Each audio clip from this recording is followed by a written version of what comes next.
evening. I'd like to welcome everyone to the City Council Work Session Special Meeting of Tuesday, April 14th. Call the meeting to order and ask for approval of the agenda. I move to approve the agenda as presented and ask that everyone be mindful of time so we can get through the agenda efficiently and adjourn at a reasonable hour. Second. All in favor? Yes. Yes. Okay, so first on the agenda, we have public comment. If you would like to make public comment, you'll raise your hand. When you come up to the podium, state your name and mailing address. Keep it under 3 minutes of kind and respectful comments. Is there anyone that would like to make public comment that's in the audience? Can you raise your hand? Michelle?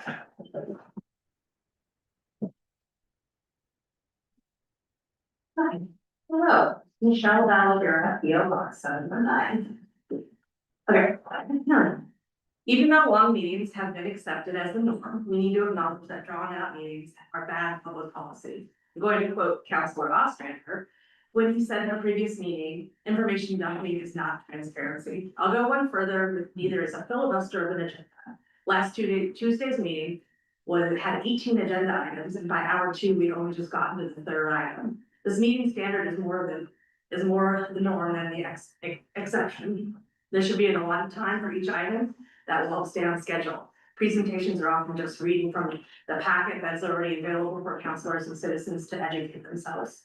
Poor meeting structure and lack of a clear, actionable agenda leads to disengagement. It's been proven, study after study, that long meetings drain productivity. You experience brain fatigue and you cannot maintain a high level of focus after around the 1 hour mark. Without a timed agenda, conversations become unfocused, circular, and often waste time. I have a joke in my shop when I'm watching a city meeting and someone talks. I say, hey, I'm watching the shows. As a #1 fan of city politics, and you all are managing to lose one of its top viewers.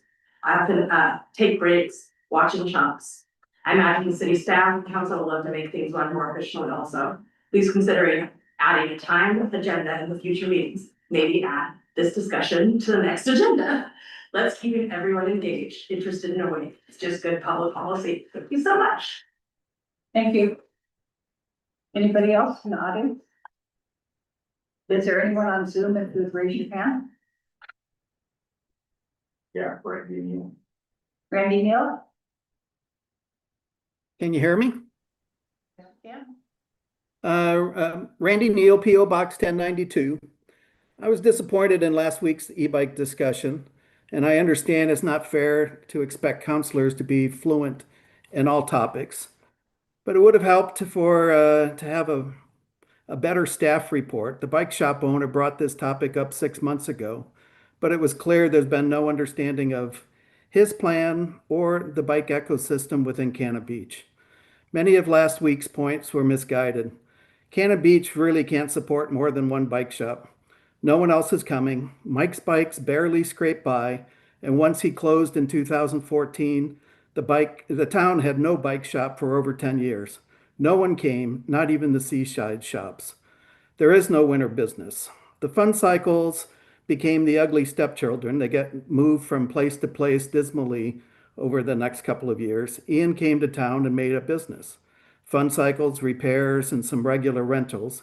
He has some good ideas. Now he has a few people coming and asking for a service. E-bikes, the new regular bike. Will it be a big business? No. Storage space is limited. The capital cost is high. It's $1,500, $2,000 a bike. It's not in his best interest to put e-bikes on the beach. Are they large and heavy? No. Go see some examples in his shop. Take a test ride.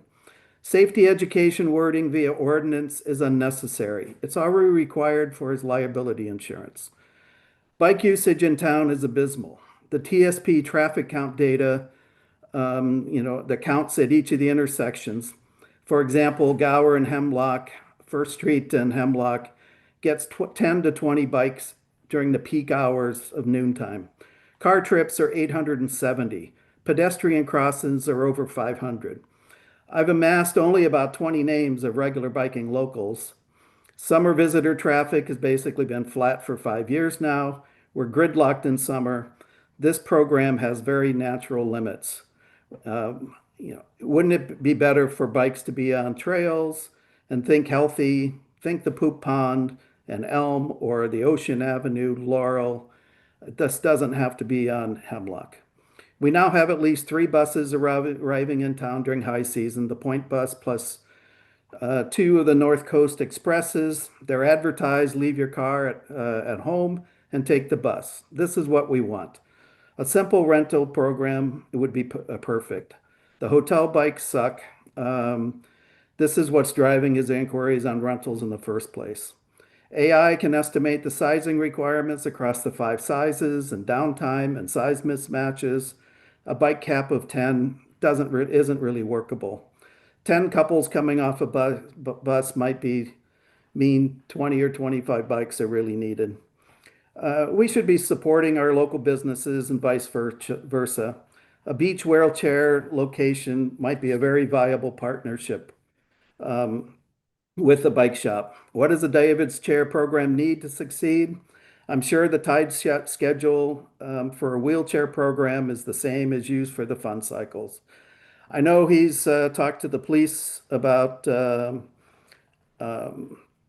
getting the parking aids or the information aids on e-bikes. They can cover twice the ground across town. They can get up to Haystack Hill and work the issues there.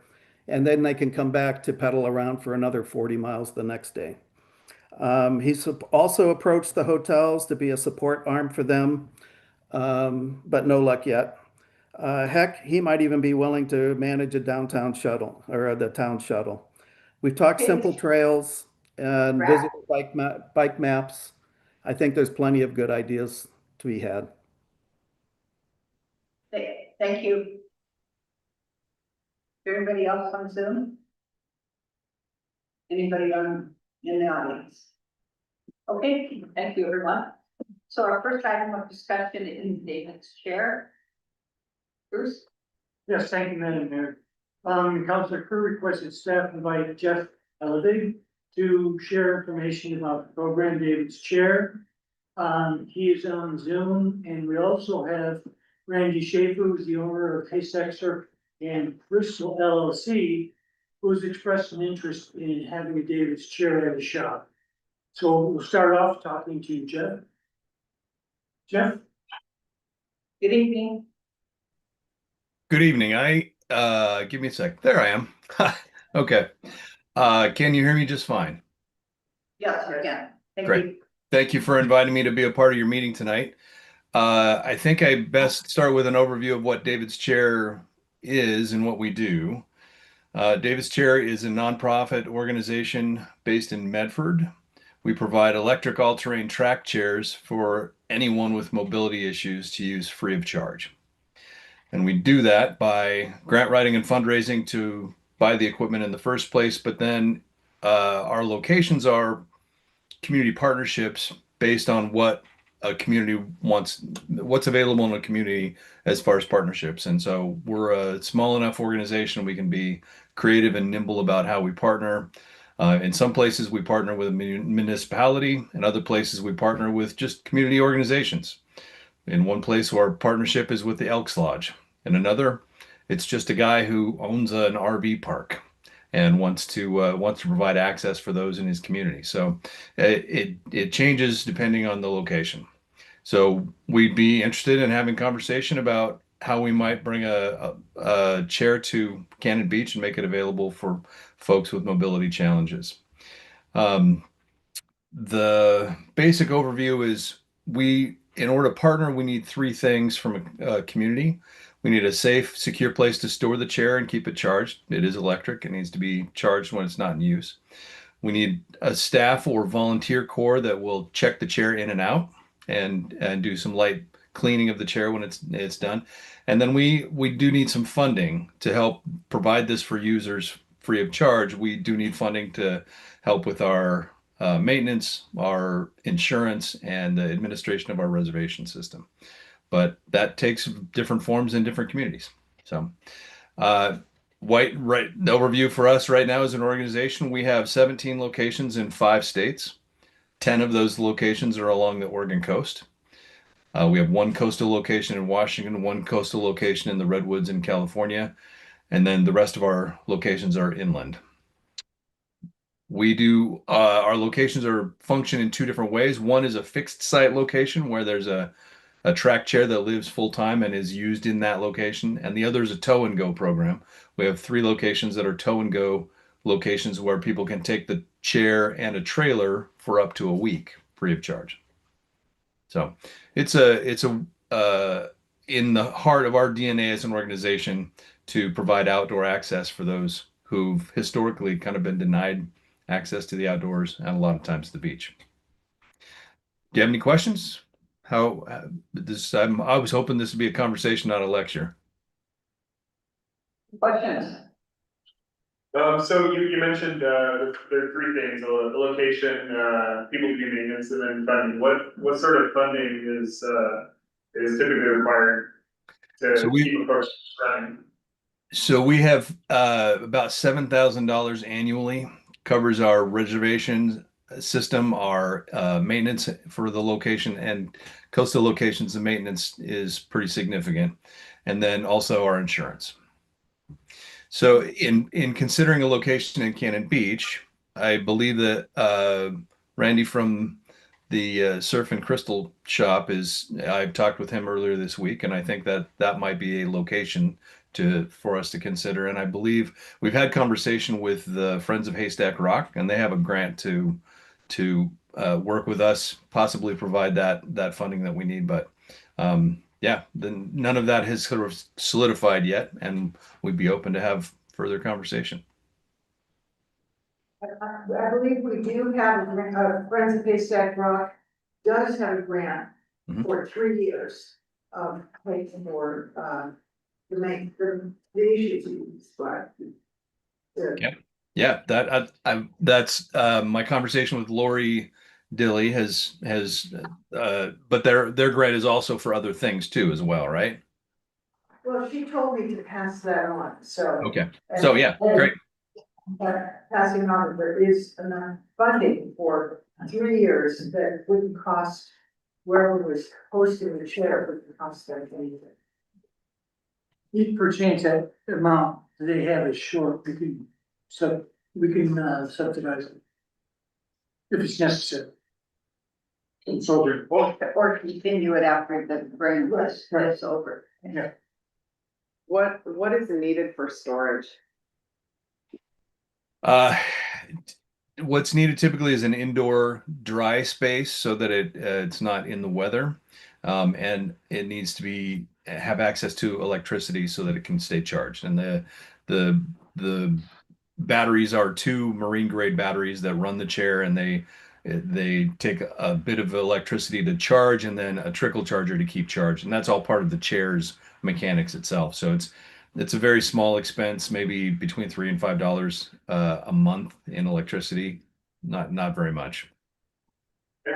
And what's the square footage on that? Is there 1 or 2 chairs, or what? Was it 8 by 10? Is that what you had in the? So most of our locations have an 8 by 10 tough shed with a 4-foot door opening, and having a larger door opening.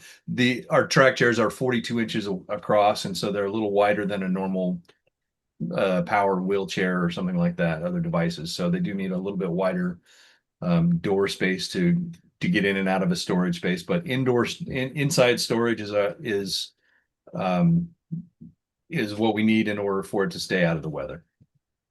So it doesn't need climate control, it just needs power to the weather and access to electricity. Right. Correct. And your organization actually makes the reservations, is that right? Correct. We have a reservation system on our website, and all of the reservations are managed. The way the reservations look, if you go to our website, you can test it out, make a test reservation if you'd like. On the front page of our website, there's a link at the top that says request a chair. You click on that, it opens up a page that has all of our locations. If you click on the location you're interested in, it opens up a calendar and shows availability. And then you fill out a brief form to request a reservation. Once that's submitted, then the user will get a automatic reply with a link to our waiver forms. our system is set up such that it takes about 7 days to make a reservation. So it's not something you can do today and show up tomorrow, typically to do. It's a little more complicated than ordering at Starbucks. So since we're dealing with distances, we have our reservation specialist is fully remote, but each of our locations is dealing with volunteers and volunteer coordinator. The communication and getting the forms filled out, it takes 7 days for us to secure a reservation. Once the waiver forms are done, the individual will receive an email and saying your reservation is confirmed. Here's the location, here's the time, and here's the contact person for your reservation. So. And the insurance for the David's Chair, you guys take care of that as well. That is included in the $7,000 annually. Yes. Yeah. And I'm sorry, what about maintenance? How often, I mean, do you send someone out to maintain them? How often does that happen? That would be me. So I'm the operations manager when maintenance is included in my expectations. So yes, I'm nearby. I actually am in Pacific City, so covering all of the coast. So I'm very frequently through during the summer and stop and make regular maintenance checks. I respond if there's maintenance concerns or issues that come up. And then we do regular twice a year maintenance on the chairs that's a little deeper. The volunteers we ask to do light cleaning, we provide a leaf blower usually with our chairs because we find that's the most efficient way to get the sand out and off of the chair for storage. And but yeah, the basic maintenance and then the more elaborate maintenance, we provide that. Thank you. Yeah. Any other questions? So I'm wondering if Randy would like to come up and give us a short. You can sit down. Okay. Just don't get too comfortable. All right. Hi. So yeah, we've already been in contact multiple times. They first came into the shop last year asking, but I was kind of just had a partnership going on. And so really couldn't give a solid answer. David Chair reached back out this year. And now that the company is fully mine, I told him that I'd be interested in hosting it. I already rent out beach wheelchairs and I told him it'd be nice for the community and people visiting if we had one to offer for free. Because I have had inquiries about if we had electric ones or not. So I told him I'd be interested. And so we've talked about the details and there doesn't really seem to be any issues with getting set up. I think storage might be the only one that he said he'd stop by next week, check out the shop where I planned on storing it, make sure it's big enough. And if not, then we'll probably have to go to Plan B and set up a shed outside. And on the side of the building, there's enough space where we could do an outdoor storage shed as well, so. And you're Hemlock from Gallup. Yes, Okay. That's, yeah, and I think a good addition, like I said, for the community and the shop. I'm already trying to build a fleet of wheelchairs. So I got 2 now, I'm looking at a couple other ones, and if I could get the left one in there too, I think it'd be really good for, single level. That's great. I do believe that, Fun Cycles also has expressed interest. If something didn't work out, that there's another place that has expressed interest in hosting as well. Yeah, an 8x10. Yeah. Storage shed. or storage inside is less than 8x10 because I believe that, Randy, didn't you say that an 8x10 storage shed holds 4 units? Or did I misunderstand that? I'm You sorry. asked me. Oh. Yeah. I'm sorry. Yeah, you asked Randy. I'm sorry. No, an 8x10 storage shed, because of the maneuverability, is really big enough for 2. Yeah. So, but in a number of our locations, an 8x10 shed is what we have just for 1. Yeah, and I do believe I got the storage inside the shop. I just gotta make sure that it's gonna be easy to get in and out the door. We're just gonna be doing a sheet check on it. Is it bigger than ADA, like a typical ADA requirement? It is, yeah. Yeah. Anybody have any other questions? Mayor. Yes. In conversation we had with Randy, he is looking to increase his fleet. And as it happens, we have two chairs that are still in crates. And we were talking about doing an MOU and having him manage the rental of those. So he's looking to, really provide a broader service, which is great. We may be able to work something out. That would be great. Yeah. They've been sitting around for a while. Yeah. Yeah, I can Years. definitely put them to use. Yeah. Okay, anybody have any other questions? So thank you, Jeff. Thank you Okay. very much for- Thank you. Sorry for having me. Thank you. Yeah. Okay, next. We have the Oak Creek Terrace Rehabilitation Project. Well, I am just gonna introduce Dan really quickly, then to let some of his team members come up here. Okay, So this is Dan Brown from the Executive Director of the Community Action Team. He and his team today are here to give you an update, the Elk Creek Terrace Rehabilitation Project. So I'm gonna let him and his team give the presentation. We're all available for questions if you have any, and I'll just let Dan take it away. Thank you, appreciate it. Thanks again for having us back. I'm gonna have Stephen graduate up here. A lot has happened, in some ways since we were here before. We're gonna give you an update on that. Probably the biggest update, maybe the smartest thing we've done so far is hire Stephen and his crew. Stephen is with, Green Development. His wife, Jill is also part of that team, and she's here as well. Now I've got Jamie, who you've seen before, Jamie's back, and brought Heather, our housing program manager, as well for any questions that come up later in the presentation. And my wife's just here to keep me in line, so. But we have made, some progress, a lot of it is the waiting game, and Stephen's gonna explain that way better than I, because he's been here a number of times. We'll run through the presentation very, very quickly. A lot of it's just kind of a recap of what you've seen before, just kind of bring us up to speed. And then probably most importantly, we'll get into that Q&A, and you guys can ask us, anything that may be coming up in the community or things that are on your mind. So thank you again, Stephen. thank you. Good evening, everybody. Stephen McMurtry, Dream Development. Thanks for having us here tonight. As Dan mentioned, we're gonna jump into a presentation here real quick and kind of walk through the goal is to get to the Q&A.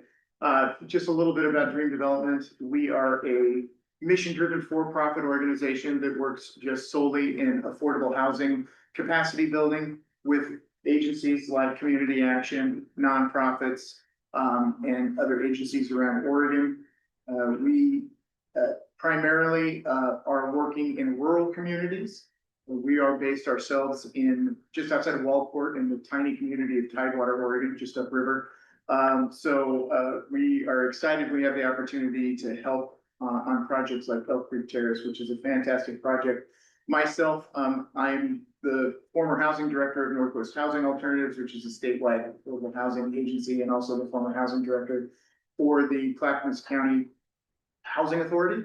And so occupied rehabs with folks that have been living long-term in properties that need significant rehabilitation. I've been doing for most of my career. So with that, we'll kind of switch over to the presentation. We've got that. Yeah, great. I think you all have this in hopefully you all have this in your packets real quick.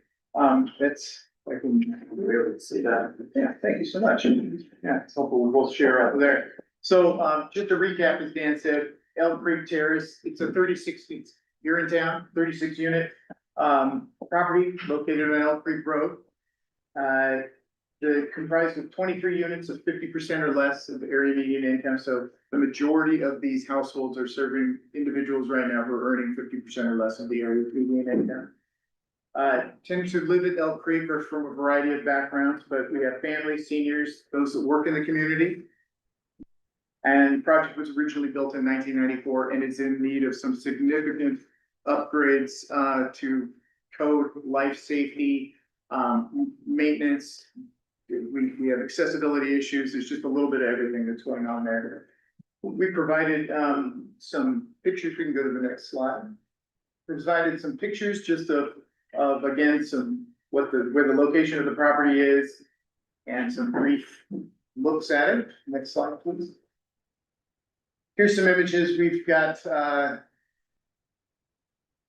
think, you know, if you look through the pictures, you can just tell that this is a property that has been well used since it was built in 1994. It is well past its, you know, sort of physical maintenance level and needs some significant investment right now at all levels, both exterior and interior. And again, I want to focus on some of those accessibility and also seismic and structural concerns that we have, particularly around as our codes have changed. You know, there's some seismic upgrades that will need to be done, et cetera.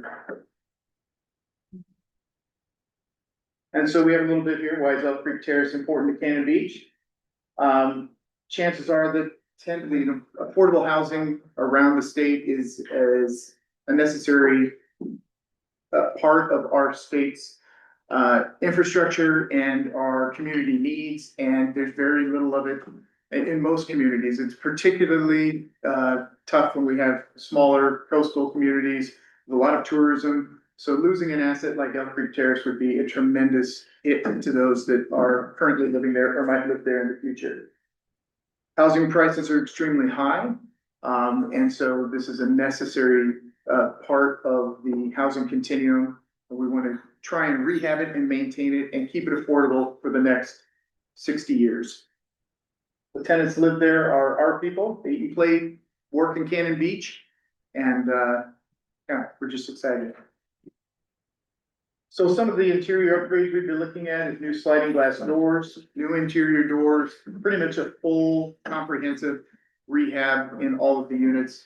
We had a capital needs assessment that was completed, which is an engineering firm came in, took a look at the property, identified immediate capital needs that would be required in the next year, and then looked at those capital needs over time out for a 10 to 15 year period. The immediate investment in capital needs for the property is close to $3 million in the next year, which is why we decided to pursue a larger, more robust funding source from Oregon Housing and Community Services. Just kind of jump into the whole thing that comprises this scope of rehabilitation. We're pursuing two different funding sources right now with Oregon Housing and Community Services. One is called through their impact assessment, or ORCA, which is the Oregon Centralized Application Process. We're pursuing gap financing funds, or funds that are from the state that are usually state-backed from the sale of bonds and et cetera. We have that application that is about to be submitted, but more importantly than that, we've also applied for 9% low-income housing tax credits. Those are the most robust vehicle for developing affordable housing or maintaining and rehabbing affordable housing that we have. We're currently in for those resources right now, those 9% credits right now, and hope to hear back from the state here within the next month or so. So some big scopes of work, like I said, not only to the buildings, but we'll also have to do some temporary relocation. All of the families that and the individuals that are living there would be temporarily relocated while their units are rehabbed and then invited back to the property. Those that would income qualify and would be able to come back to the property would be invited back. So what we do is So you're gonna relocate someone. And then if their income has changed, they no longer have a place to live. They aren't invited back. under the rules of the tax credit program, if a household has exceeded 60% of the area's median income, then we have to permanently relocate them, which means we have to provide benefits under the Uniform Relocation Act from HUD to have them permanently relocated to new housing with covering their moving costs, covering their relocation costs, all that kind of stuff. So, that's something we're required to do. So they're not removed from their housing with no hope of finding additional housing. We have a relocation firm that's been brought on called Epic Land Solutions. They do these types of relocations, throughout the state. I've worked with them many times before over the years. And, they interview each tenant, they find out the tenant's needs and Have you spoken with the, and I'm just gonna, because I think this is, I have some, sorry, questions. So do the tenants know this is going to take place now? Do they know yet? So they don't know? And do you get blowback from your tenants when that happens? I mean, even if they qualify, oh, we're gonna have to move you out for a month or whatever amount of time that is. as far as the tenant being noticed, sure, go ahead. So we haven't quite got to the point where we're ready because we don't know if we're gonna be able to do it yet or not. But within, like you said, about 30 to 60 days, when we know whether we get the tax credit or not. At that point, we're gonna start outreach with the community there. To kind of warn them about what's coming. We're not Because you're gonna saying have it in a public forum now. So, I mean, I think that this is a conversation that's, I have employees that live up there. It's concerning to me. It's concerning to me that we're bringing it up now and they have no idea that, I mean, which is good, but they have no idea this is going to happen in their community. I think a lot of people are happy that renovations will be done because the property has been neglected for some years. Sure. What is the disruption period for how long is the temporary location typically? Typically, I mean, again, it's gonna be very scope dependent, but I would say on average, and I have done many occupied rehabs through the years. And I would say on average with a property like this, relocation is almost always dependent on the available, and that term is almost always dependent on the availability of additional units in the surrounding area and how we get folks to those units. So our construction timeline might be that folks are out of their units for a month or a month and a half or 2 months, depending on the level of what we have to do to their particular unit. The harder part is coordination of making sure that we have an available offsite place for them. So part of our plan here is to, for instance, I think you all are aware, there are 2 vacant units on the site right now. What we'd like to do is, if we're successful in being awarded, the first thing that we do is have those units rehabbed and use them as on-site hotel units.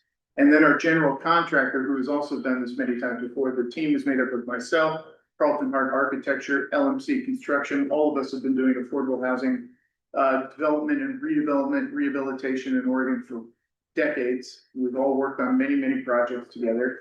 We rehab those 2 units to make them on-site hotel units, we call them, so that the first batch of families could move in on-site and stay there while we're rehabbing a block of units. Now, some folks in that first or second phase, in that scenario, would have to move off-site temporarily. We'll try and limit that as much as we can, but while they're off-site, we're able to then rehab and do the same level of work to another 3 or 4 units, so that future cycles during the rehab, the goal is to have then everybody be able to stay on-site while they're being temporarily relocated.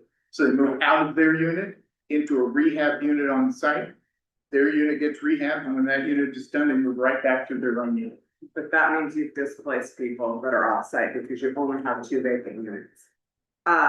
We would be temporarily displacing So some people. how far do you displace people? What's the proximity there? I mean, if the only place you have to displace someone is in Beaverton, is that what you do? So you're gonna take our workforce away? No, I mean, I know that's not your goal, but that's, We typically, when we start this process, we typically start to have conversations with the hotel owners, the motel owners. We've already had early conversations with the housing authority. We've had other conversations with other affordable housing, developers and owners in the broader region here. We recognize that affordable housing opportunities from Astoria down to my area, down in the Waldford area, are limited. But this is a community of folks that are also in the same position when they have to rehab their own units. So oftentimes we'll find if there is a local hotel or motel that will allow us to rent in blocks of units. So we'd like to keep everybody in Cannon Beach. If that's not feasible, then we'd set up transportation to keep them as close approximately as we can to where all of their services and amenities are. That is something that we work very, very hard on. And what we would do is if we can find a hotel owner or a motel owner that is willing to lease us a block of units, then that's what we do. We enter for that first 1 or 2 phases that you were mentioning, that you had concerns about people being displaced. We'd have them move to that block of units here in the community, if that's at all possible. Then they're only being, they are having to leave their unit. Everyone is going to have to leave their unit for a finite period of time. There will be some individuals that will either choose not to come back or will not qualify to come back because the same funding that was financed that got them into that housing to begin with, they have done what was the goal of the housing to begin with. They've been able to earn enough in their incomes to surpass that program. So those are the people that would be permanently relocated. And of those people that are permanently relocated, that also gives us additional units on site that we can rehab and use as on-site hotel units. And isn't that why you verify employment every year up there, is to make sure that you can get your HUD funding, or your funding for those units? So I would like to think that most I didn't everybody, hear your question. What are you asking? well, because they verify employment every year. Once a year, they verify employment. I'm assuming that's for the funding that they get to subsidize the housing. And to make sure that they can live in that housing, Yeah, and that they qualify. Yeah. I just wanted. under the current financing structure of Elk Creek Terrace, which would be, the financing that we're proposing to bring in would be the same, we'll call it the same flavor of financing, and we would just be extending the affordability of the project for another 60 years. So it was originally financed with low-income housing tax credits and other resources from the state. We'd be doing the same thing. Under the current restrictions and under the current programs that are over Elk Creek Terrace, folks that are over income are allowed to stay in those units, even if they're well over income. We can't displace them. The only, and we're not intending to displace anybody. I think it's the intention of CAT and everybody, if everybody could come back, you want everybody to come back. But if those folks cannot come back because they have well surpassed the income threshold when the new financing comes in, then the project is going to pay to have them permanently relocated. Under the current program, you can't just evict somebody because they are over income. That's not a qualifying evictor, which is why even though CAT and OHCS are income verifying every individual in there on a yearly basis, even if they're over income, they can't just tell them to get out. And so we have to have another unit for somebody to go to. And that's the point here. Now, if we can get the financing for this extensive rehab of Elk Creek Terrace, we'll have enough money to help those people move into a permanent situation, as well as free up those 36 units to make sure that they're, flawlessly rehabbed for the next decades and decades to serve this community. And would the financing or would this money,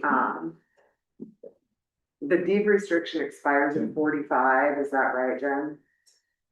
2045, is that when the deed restriction expires up there? I'm not familiar with the deeds. That sounds very familiar. Yeah, I think you looked it up. I'm surprised you don't remember. Yeah. She can look it up. She's No, gonna, you're correct. You're correct.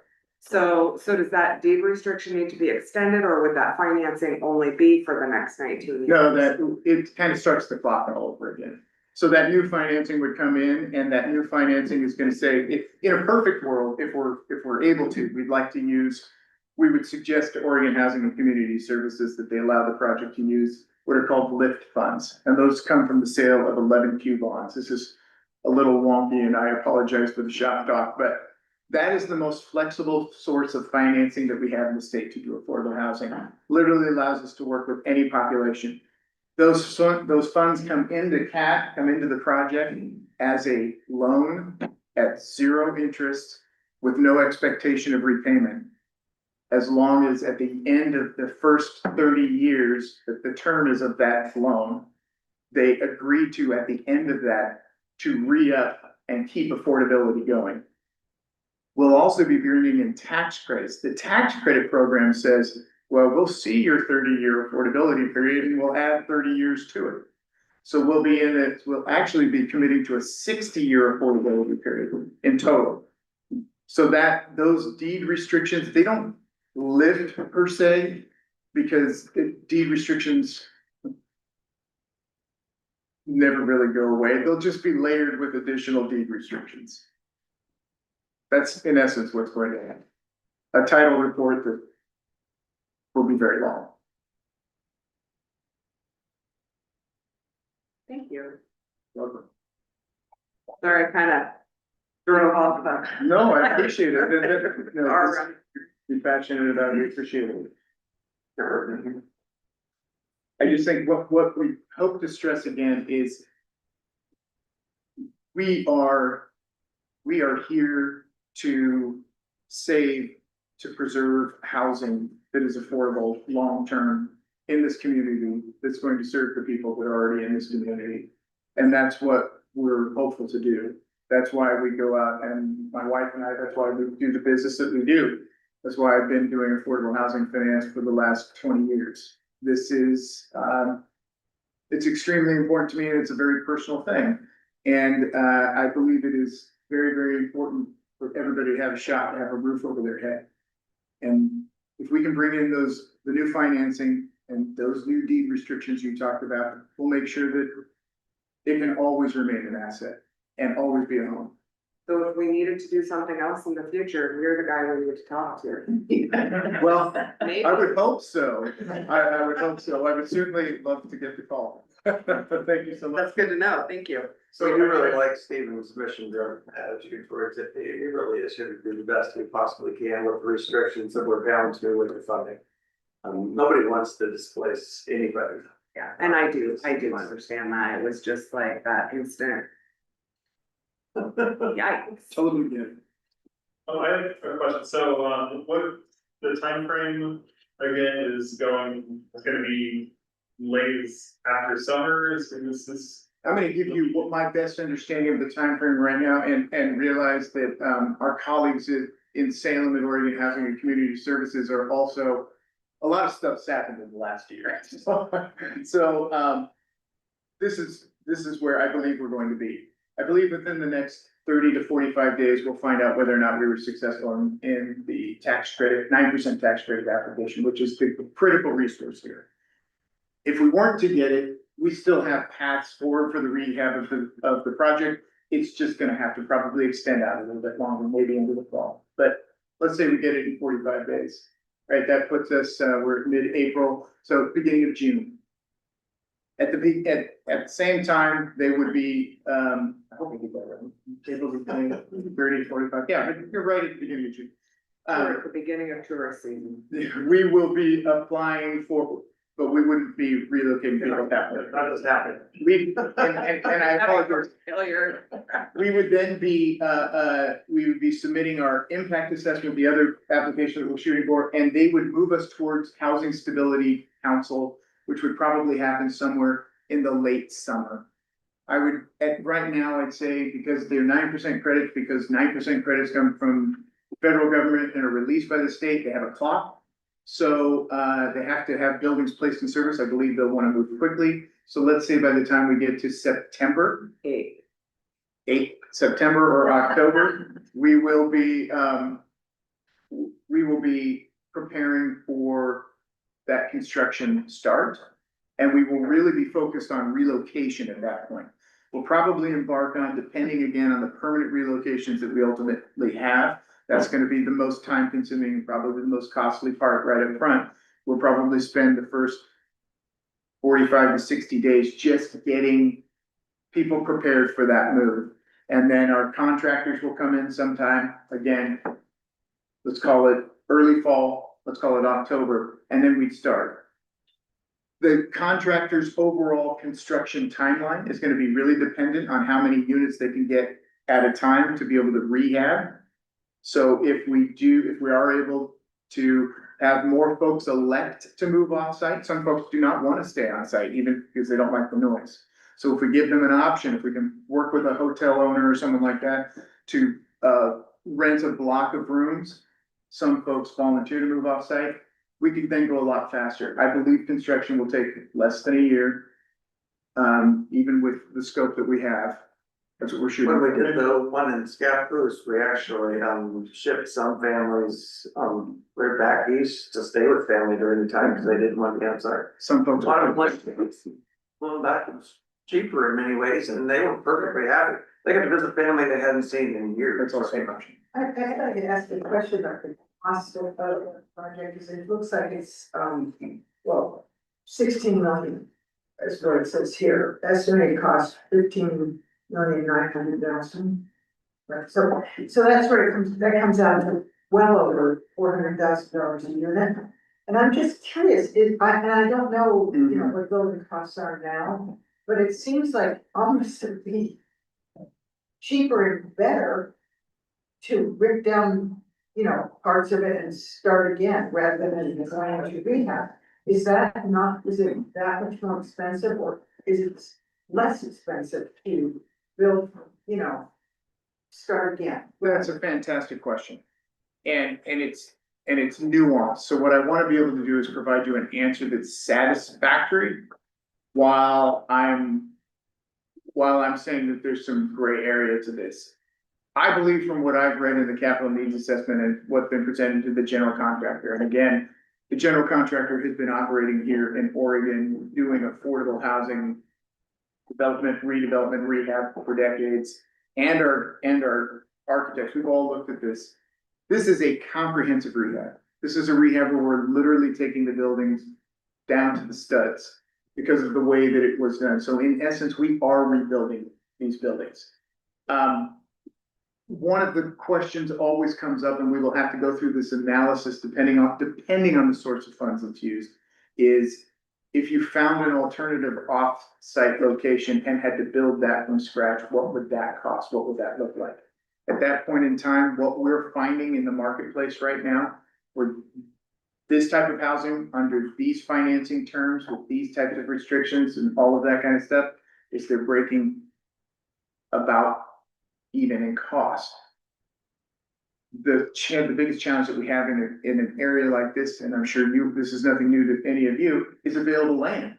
Available land that is also served by existing utilities, that is high enough and out of tsunami zone, that also is not, because of the investors and the lenders involved in this, they're gonna look at everything from a risk perspective, just like anybody would, like any bank would. So they're thinking about seismic activity, they're thinking about all that. We start to put that on any brand new development, the costs do start to go up pretty heavily. Now, that number that you're looking at your total development cost, that's hard construction costs and soft costs combined. The hard construction costs right now are coming in at about 250, a little over 250,000 a unit. But that's tearing the units all the way down to, outside of putting new foundations in, these are pretty much new buildings. And isn't it easier to do, get finance or for a remodel, to get your permits and everything, if you still have studs in the ground, you still have your foundation, than a brand new build? I mean, I think you just explained. Yeah, I've had brief conversations, my wife, I've had more conversations I have with the local permitting office, but that's a part of it. So I would say there's a level that we get to that we start to deconstruct something to rebuild it, and we start to trigger all of those codes that I was talking about. So it's a building that was built in 1994, but that was in 1994's codes. So we have to think about all of those seismic upgrades, all of those energy efficiency upgrades, all of those stormwater and sewer upgrades and accessibility. It's a beautiful location. I hope many of you have seen it, if not all of you.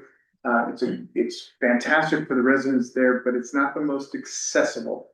So we've also got to think about accessibility pathways, and, you know, those things start to add up. How much funding are you asking for? In total, It, I put it on my phone so I wouldn't forget.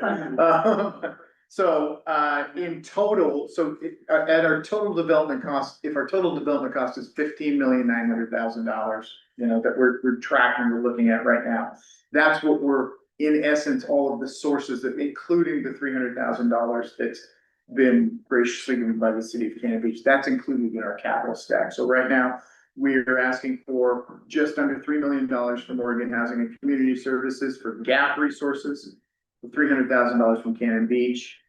There's a program called the Oregon Multifamily Energy Program, or ORMET, that pays for energy efficiency upgrades, both water, electric insulation, things like that. We're anticipating we can get $100,000 out of them after we do the energy efficiency upgrades.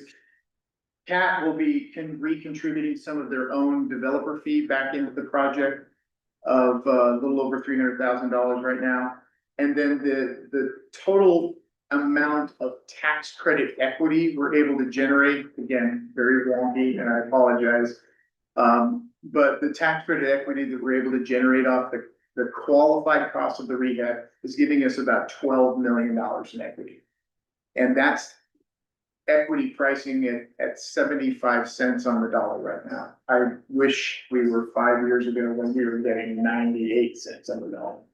We're not in that world right now. So if pricing improves, then we can rely on that tax credit a heck of a lot more than we have to rely on all the other stuff. So it starts to pay for itself.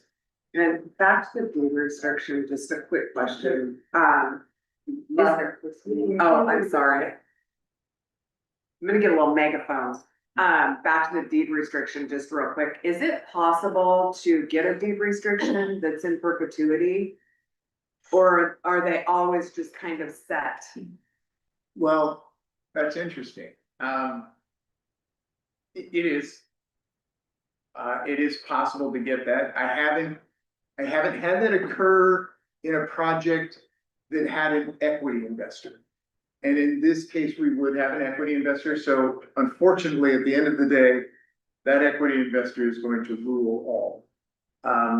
They will be a partner long-term for, they have a 10-year affordability period. So the way the tax credit works is they put in equity and they get a tax break for their big group of people that lasts for 10 years, and they stay in the project for a total of 15.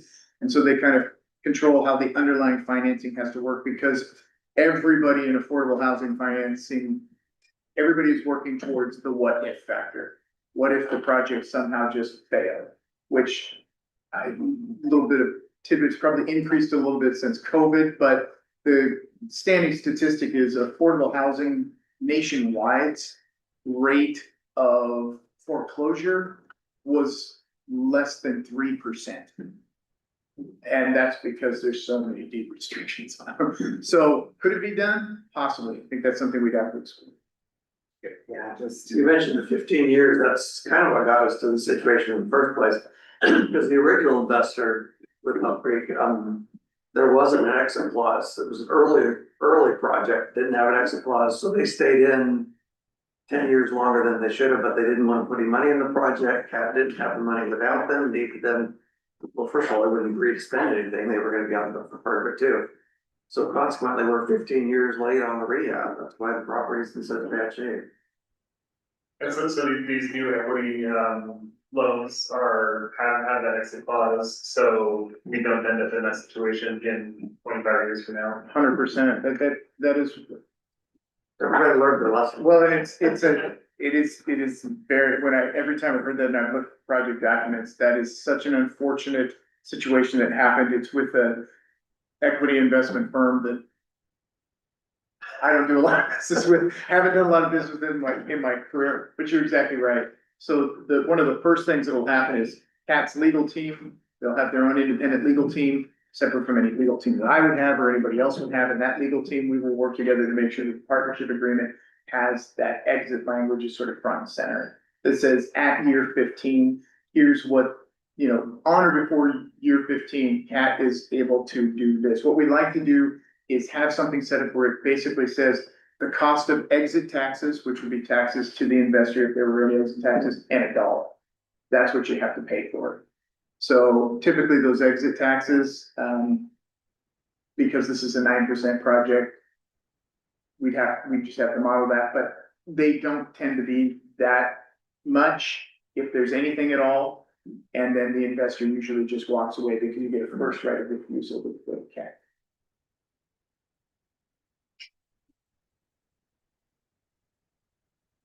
Are there any other questions? Do you guys have anything else? Hopefully that can with great news one of these days. Hopefully we're not done. In 45 days. Right. Yeah. And you're gonna leave a business card. I would be happy to share it, information. I don't do business cards, but I would be happy to share it. It'll be. Okay. I will go during budget. Okay. What was that question? We'll move the money. Oh, yeah, into the next, definitely. during budget. Yeah. Okay. Thank you all so very much. Thanks so much, guys. Thank you.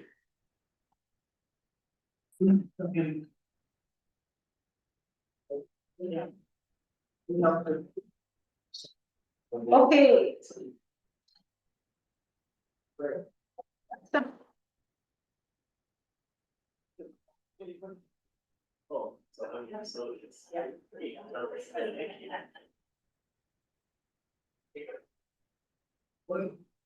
Not as good as it.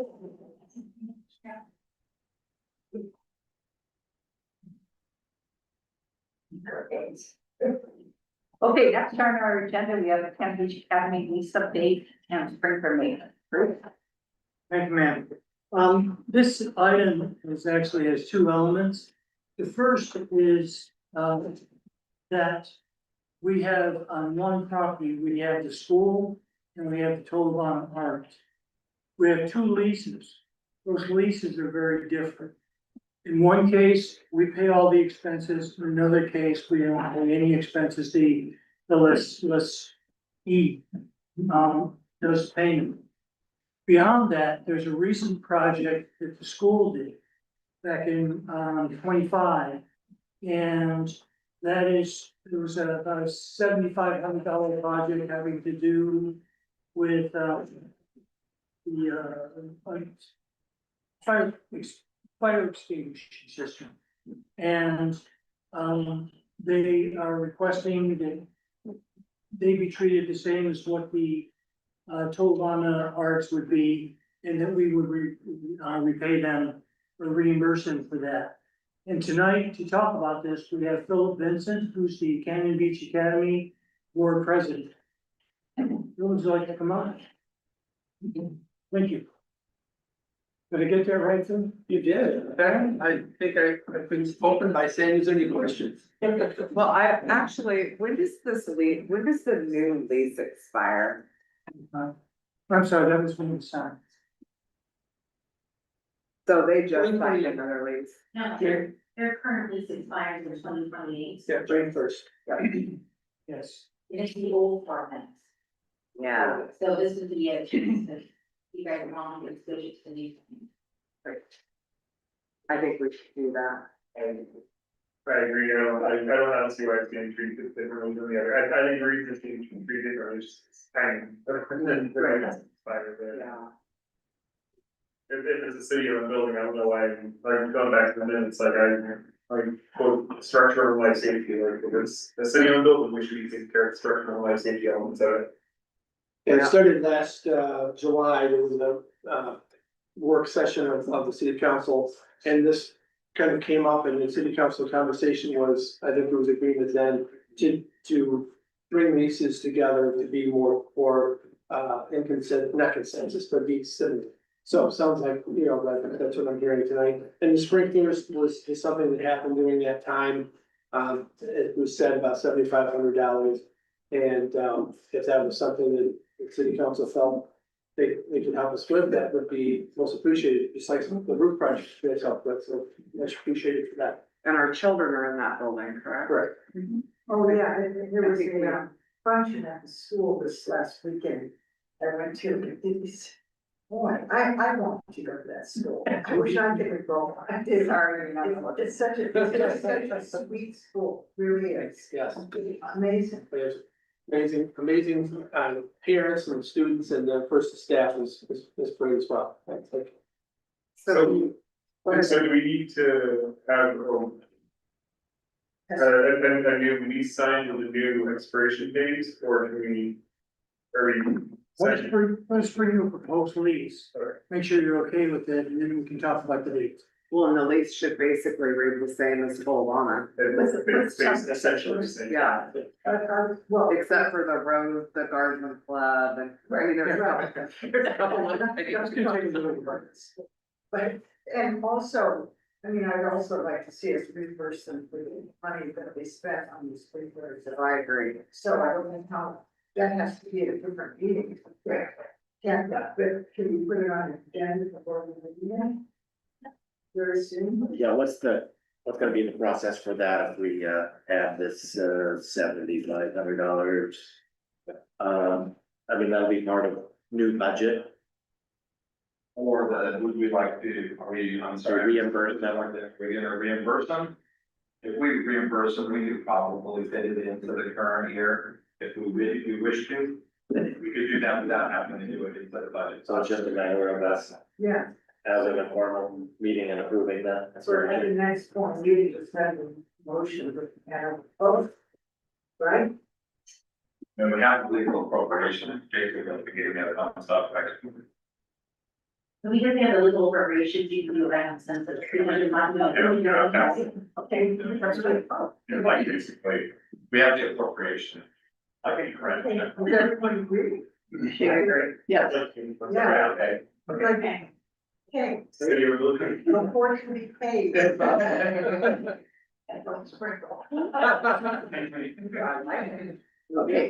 All right, well, everything. Thank you very much. You're welcome. I'll keep you tested. Thank you. Okay, next on the agenda, we have the Tourism and Arts Commission Public Art Policy. The arts. The TAC came to us with the policy and we gave them some revisions. So we're going to discuss them. I don't think there's anybody on Zoom. No, I just checked with her. Yeah. Okay. Well, I think they did a pretty good job. Yeah. Of, addressing all the issues that we have. I'm trying to put it on taxes. Oh, that's right. Oh, Yeah, I'm sorry. it's on design review. You're on. Okay. I'm not yet now. Okay, so do you want to come up and No, not really. answer questions? Come on. I don't know if I really, cause I was like, really one who did this. Oh, really? And jeez. I don't think there's gonna be any. Okay. I think we got it. Okay. Right here, you need. Yeah, okay, I will see that. Does anybody see a problem? No, I thought they. No, I saw the offering, Yeah. they had it on there for coordinating public works to. Right. I think they did such a good job for this. It was well written to begin with, now it's in here. So. Okay, so we'll vote on it at our next meeting. So this will go as a resolution and pay. Okay, great, thank you. Good. Next. Oh, to that, but I have questions for Michelle. Oh, no. No, seriously. Yes, sir. Okay. So next we have a special event permit code review. All right. Mayor, council, thanks, I'm taking over this one, I guess, and back. And so we just updated this to clarify some things. I think really it's that structure, and if you go to the page that has the table on permit required under 40130, that kind of summarizes I think what had happened and kind of, I wasn't here during the past couple of years, but I think, from my understanding, some of the minors and majors, I think, were needing clarification. So what we did is I just restructured them to put them in pretty much the same order. It goes all minor, major for Agile C. Anything over 50 triggers into a special event permit. But then you have some that are on private property, whether it's commercial or residential, and then there's public property, which always will trigger a major because it will need city review on that. So the major changes then, if you go further through into the application page, which is 50, you'll see there that we have the applicants can only put in for 4 times a year, 72 hours for that time period, and then 30 days between each application. And then further on becomes signage, which is 110. And I restructured that to show that it's the minor signage, which has been moved up from D to A there. So it reads minor ones, major and B. And so then you'll see the next change, major change is under 130, which is the permit standards. And so, like I said, all permits have to go by A. Then B is for minors. And then further down, you'll see the major at C. And so it's really just a restructuring, clarifying a couple of things that I think we're having problems with. And I think that some of the things like the men's soccer and things like that, I think it was because they were being interpreted honestly under the wrong thing, under minor versus major. When really if it was structured better, you would understand who was supposed to see. The biggest difference is the minor reviews go straight to me. They should be pretty administratively quicker, whereas the major have to have the full review because they may have impacts to city services, into the streets or other things that may need to be closed down or have fire or interventions or review. So I don't see any, well, I guess I'm confused by this because I'm trying to figure out, I mean, and I think this was what the issue that came up, you know, demonstrations, the King's Day demonstrations. Those demonstrations, in my view, and of course, it's not very clear here, it says event includes a special event or demonstration, but then there's expressive activity.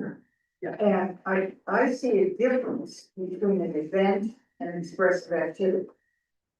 So when you, what would be an expressive activity there? would be people gathering, Spontaneous event? public places, carrying signs. Yeah, So that, spontaneous, I don't we think, call that but a spontaneous demonstration. I have a similar concern, and it's partially dealt with under 4.01.040, but I have a First Amendment question about that because that's where we make an exception for a short-term demonstration, but only 49 people. But then C says lawful picketing is an exception, and it just seems like It's a little bit of a contradiction Yeah, and a little bit of a First Amendment issue. Yeah, And that I have to defer because Yeah. that whole exemption stuff that goes to Jody, sorry, Jody, those things, that's why they're written as these spontaneous, type of language. but the reorganization looked good, all the changes look good, but that which didn't change is my concern. And spontaneous demonstration is not an exception. Under this. I wish I had verbiage with me, I can't, I don't want to say the wrong thing, but isn't our constitutional right to be able to gather, especially, yeah. Yeah. So that the city can't stop that Right. at all, Yeah. there's no, First Amendment right, period. and so our constitutional right, does that outweigh, Jody, does that outweigh? I don't wanna go too into constitutional liabilities, but the case law on this has sort of divided out what's considered to be non-public areas versus public areas. This is about what's an actual public forum versus what is not actually accessible to the public. So based on my Johnny on the spot understanding of First Amendment restrictions, as long as there's reasonable, they're reasonably related, substantially related to a legitimate government interest, the restrictions are generally okay, but obviously the burden is on the city to defend those. So normally any time, place, manner restrictions related to assembly, what I've seen in my experience have been related to public health and safety. So that's generally, if there's a purpose to the restriction, that's what it generally falls under. And so I don't know about lawful picketing, but theoretically, I don't know where it came from or why, but theoretically, it might be a limitation on picketing within government buildings for the health and safety of staff and public patrons. So something to that effect. Shooting from the hip here, I'm not saying that was the intent, but that is theoretically acceptable. I think it would be the question. So you have let's say you have a political, I don't know what you want to call it, demonstration, okay, political demonstration. It's that is spontaneous to the, well, it's not completely spontaneous, it's not like everyone woke up in the morning and said, well, I'm gonna do this, but, you know, it is planned, nationally for months. Under this, it looks like we need to have a permit, you know, for people. Well, what is C of lawful picketing? What's the definition? Picketing isn't defined in our city code. But I think that would be my read as well. That would fall under that exception. But it's typically thought of as picketing against an employer, but you're picketing against an opinion. It's picketing against something. So are you guys, wanting, you know, say the Kings Day type of, not truly spontaneous, I agree with you, I don't think that is. So, you know, how, is your definition, if they're wanting to congregate like that in a public space and they're expecting 50 or more, you know, is that what we're questioning your constitutionality of that, or, you know, it seems to me that should be affirmed. I think so. I don't think that we should have to get a permit for, absolutely not. And I can see if organizers called the city and said, hey, we're just giving you a heads up that this is where we're gonna be. And, you know, we'll keep the walkways clear, we know our goal is to be peaceful. It's a peaceful demonstration. And that, I believe, is our constitutional right to gather in that way. And the city can't stop us from doing that. Can't stop anyone from doing that. Yeah. And, I think that, Yeah, that's. now, if the We police were marching down the street, that's. different. Yeah. They're just walking on sidewalks and through parks, carrying a sign, I guess it. Or in some ways compromising public safety. That's If you're what, on that picketing, Jody, then I guess that's the exception that it falls under is picketing.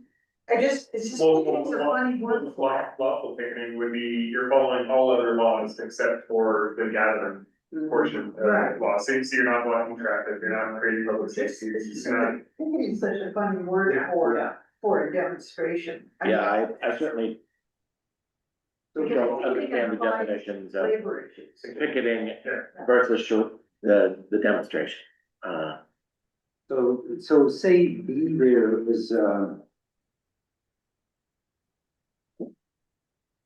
what's wrong with B? If that were changed, it should say spontaneous demonstration, you know, instead of short term. what's wrong with that definition? Well, it says 50 or fewer persons. Yeah. I mean, we got a couple hundred. Yeah, and in other words, if you were to not, if you were to scratch that 50 or fewer. Then that would be better. Yeah, I mean, because that's really what we're talking about, spontaneous demonstrations, and then you don't have to deal with that icky. Even if it's lawful spontaneous Yeah, demonstration, right? I mean, even though it's planned, it's still spontaneous Yeah. because, I don't know, You don't know how many people are gonna show up, but I mean. you know, and you Yeah. might wake up and say, I'm not even going anywhere near that, you know? I think it's certainly an improvement just to remove by 50 or fewer persons. Yeah. So, following that, and then the rest of that line, then, it does not involve the use of vehicles, animals, all parts of vehicles, if somebody's driving around with materials on their vehicle, or there's support or opposition of whatever's being protested or demonstrated against, does that constitute using vehicles, even if it's spontaneous, you don't have a sign up list, says, who knows who's part of this demonstration, who's not been, but this is a violation. That demonstration in violation of our city code. Right, say there's 200 people down there at Will Park, and And- a dude and drives people by drive by. with his sunroof open with, some sign out the window. Is a direct, That's, I know again, it's not illegal to drive by. No, So just, but would this say? that Yeah, either I the city code- think we scratched. I don't think the demonstration falls. Yeah, because see, this says too, if you guys read to number 2 there, on the next page, so they would notify the police, and so this is exactly what a King's Day could be, right? They would just notify the police, and the police, as long as you're not in traffic, you're not gatherings, not blocking anybody or causing any safety issues, then, and they know where you're gonna do it, then that should be the grounds for. I think, So they're taking on the 50 or more. Yeah. 50 or fewer, I think getting rid of that. I'll add spontaneous as short term, get rid of by 50 or fewer and the vehicles. Well, don't take out short term, just add spontaneous to it. Because there'd be people who would argue that a No King's March is not spontaneous. Was planned months in advance. So spontaneous or short term, or is this? Spontaneous or short term, I think you have to both in there. well, and you have animals on here. And sometimes they're dogs. Want me to get rid of the animals? How about fireworks? Want me to get rid of fireworks? No, just it's about fireworks already. I think the critical thing. We can get rid Fireworks of it, but you're already. Absolutely important. Okay, I'm gonna try. Sorry. Yeah, I think the critical thing, if we're going to add to provided that, is that it's not blocking traffic flow and not causing public safety issues. I might add some language under 2 that says that kind of thing, does not block traffic flow. Maybe we'll. Honestly, I can't wrap my head around involve the use of vehicles, animals, there's always dogs there. Yeah. Fireworks, pyrotechnics, I mean, that's. That's talking about like bringing horses in or, I mean, that's, it's not having your dog on the leash. But people might, if someone's gonna construe it that way, then you gotta be careful about it. I mean, the It general, seems to me the important thing is blocking traffic or compromising public safety. and I think the general consensus in town with the people that live here and that are involved in this are actually pretty peaceful, and if the police showed up, they'd do what they were told to do. Generally, I mean, we can't control our friends that come and visit and help our economy. So are you guys okay with those? Anything else? I have a question on 050 application, some of that verbiage is on the next page, the same page, I guess. In the second sentence, the city board shall forward private property permit applications for events of more than 50 people on any commercially zoned with private property for. I didn't really understand what that's trying to say, 'cause it seemed like it flip flops. Residential is crossed off, and commercial is placing it, seems like it should be residential based on earlier in the, based on that chart? Or maybe- It is, let's see, so. Well, that's called a private property permit. That's what you're talking about. Well, but it says city of Goshen shall forward private property permit applications. Yeah, application for events of more than any. Oh, no, you're right. Yeah. Yeah. And it like, should be residential. So wait a second, wait. I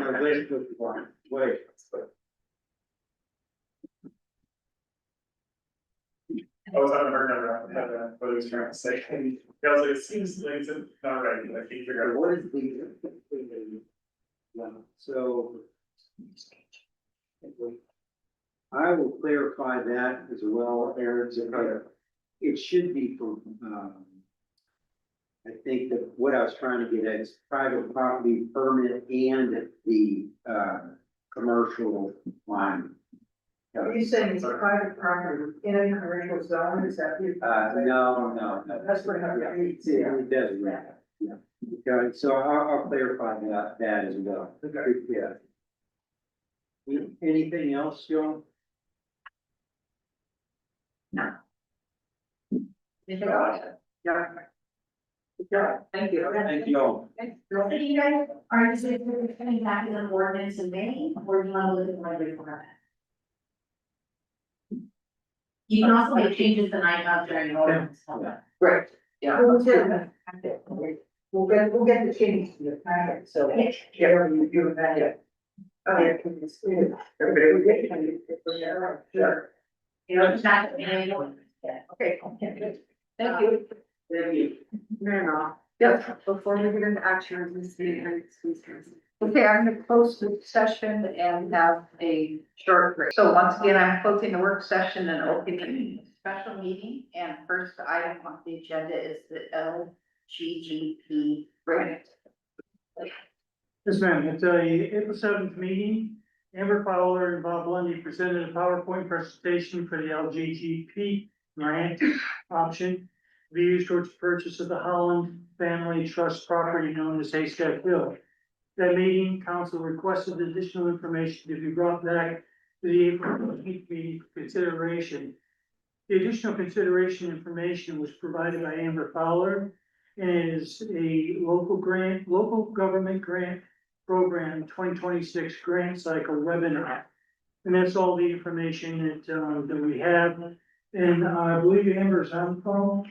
She's on my, Yeah. And is Mike working with her or? I don't see Mike on there. Okay. Good evening, Amber. Did you guys have any questions about the grant? After I sent the additional webinar slides, and I guess that's why I'm online tonight, just to make sure that in case there were questions that I could answer them or try to answer them. I have one question about the grant itself. So with the covenant or the requirement, the deed restriction that's on it, on the property, is that the grant at issue, is it specifically says open, that this is, if it's for land acquisitions, that the land is to be, open and accessible to the public at large. And with the public at large, also have requirements for some level of ADA compliance or anything like that for the existing trails. And if we can't do maintenance to upgrade the trails on this, does that put these dollars at risk, either not approval or having to get reimbursed? Good question. Yeah, the grant doesn't disallow trails or maintenance, or it doesn't disallow that. I may not have understood what your question was, Eric. Oh, yeah, no, it's the deed restrict, so the grant doesn't, the grant seems to encourage that sort of activity, but the deed restriction that is going with this, that we're not to do anything on that property, there are existing trails and it says that to leave them in their existing condition. Their existing condition is not an accessible condition. So, Really. right. Does that qualify from? It still qualifies for it. Basically, the idea is that that land doesn't get developed, right? That's the goal of the deed restriction that's currently on it, is that you're not suddenly going to put a playground up there, or you're not going to suddenly develop, restrooms or other hard structures and things, that the land is going to be largely left raw and conserved. And so, and I think you're referring to, because I think that the deed restriction that's with the Holland property was made to marry the John Yon property deed restrictions as well, or closely marry them, so that they could, again, like we talked about in the last meeting, adjoin the properties. How that it would end up being a roughly 14 acre parcel total. And so the idea was that, yes, there would be light trails, and that doesn't prevent, the deed restriction does not prevent that.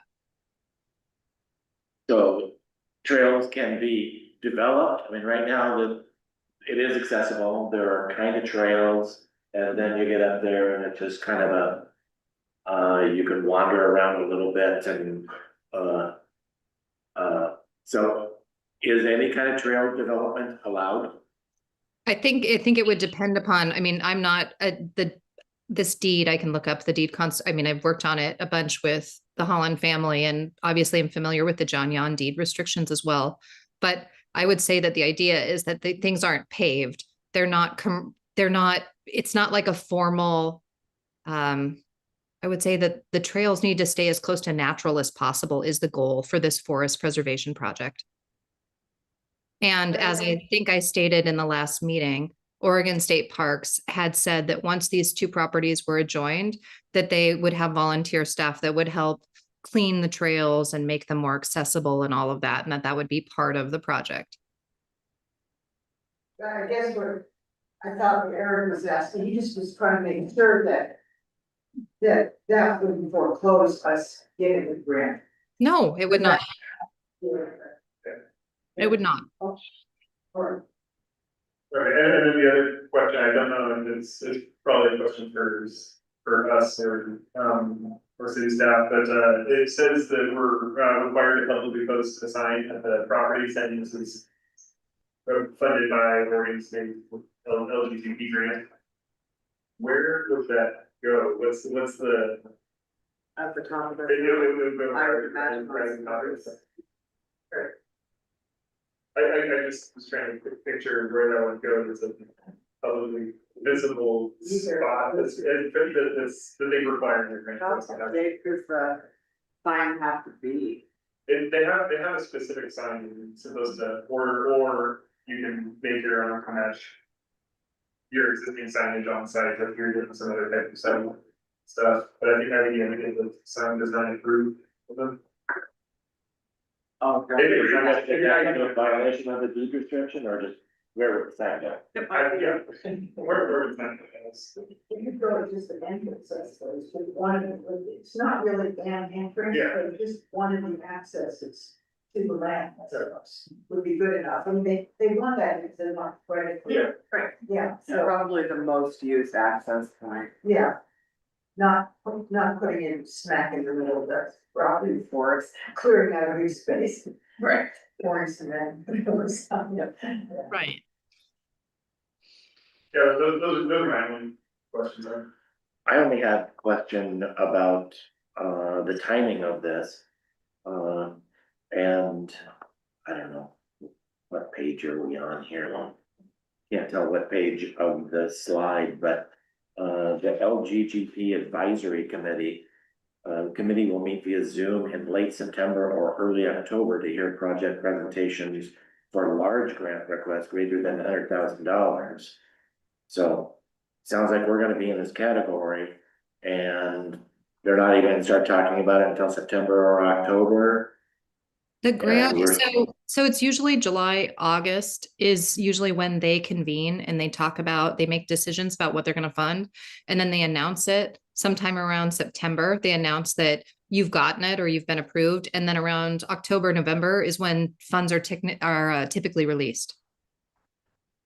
What do I not understand about that slide then?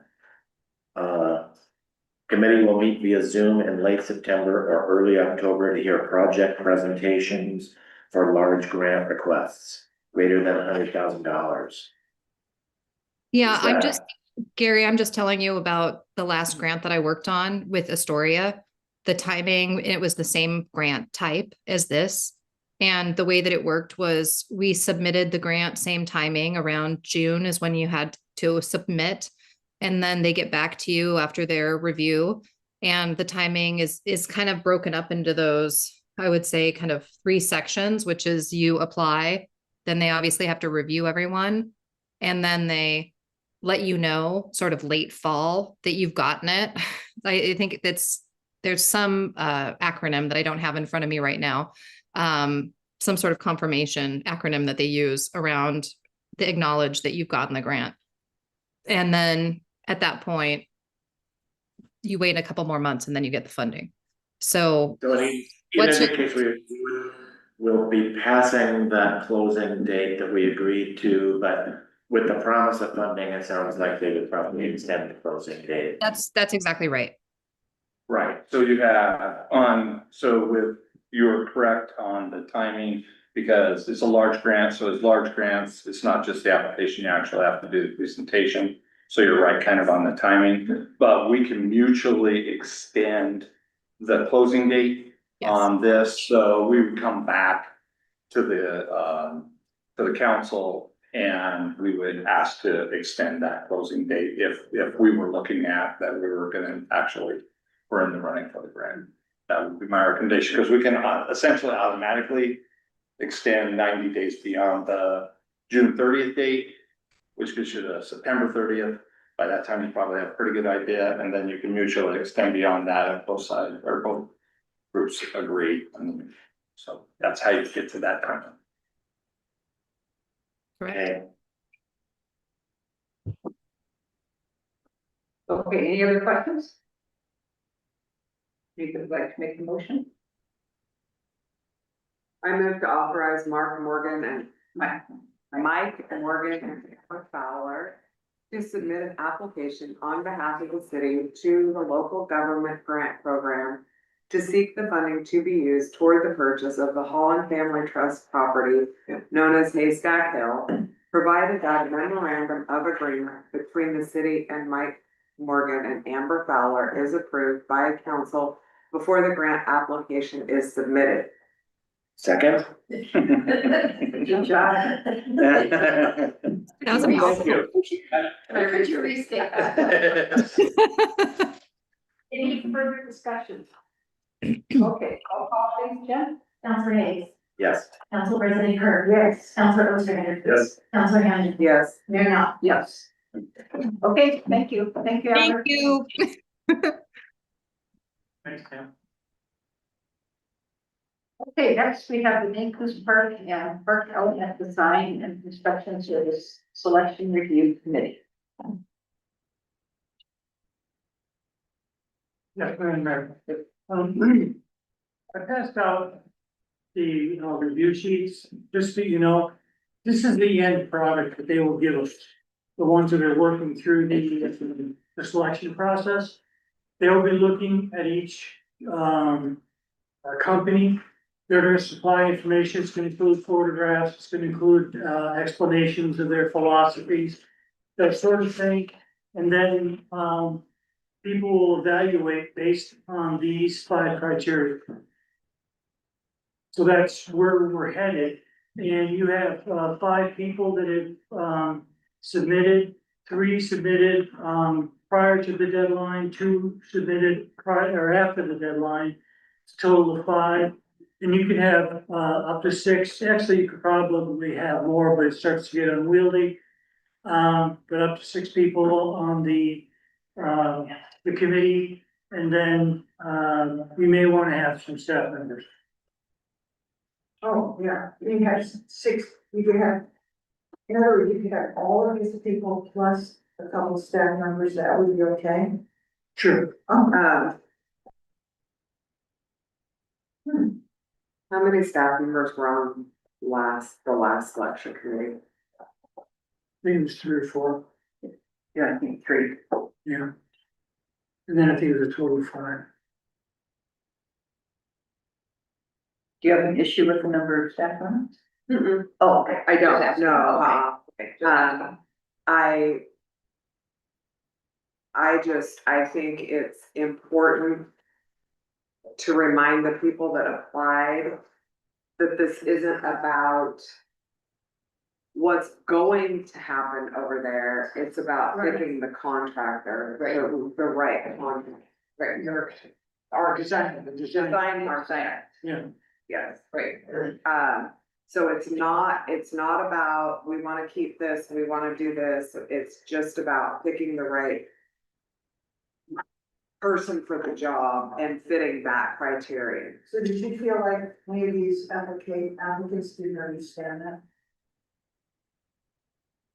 I think there was a lot of community people that asked me about getting on the committee and they were because I want to see this and this done. I mean, there's multiple. Yeah, but I'm talking about people who put in applications. Is there any one of them that you see by what they've written, you don't seem to understand what the job is? Go ahead, Gary. I'll say, yeah, I wonder if Ginger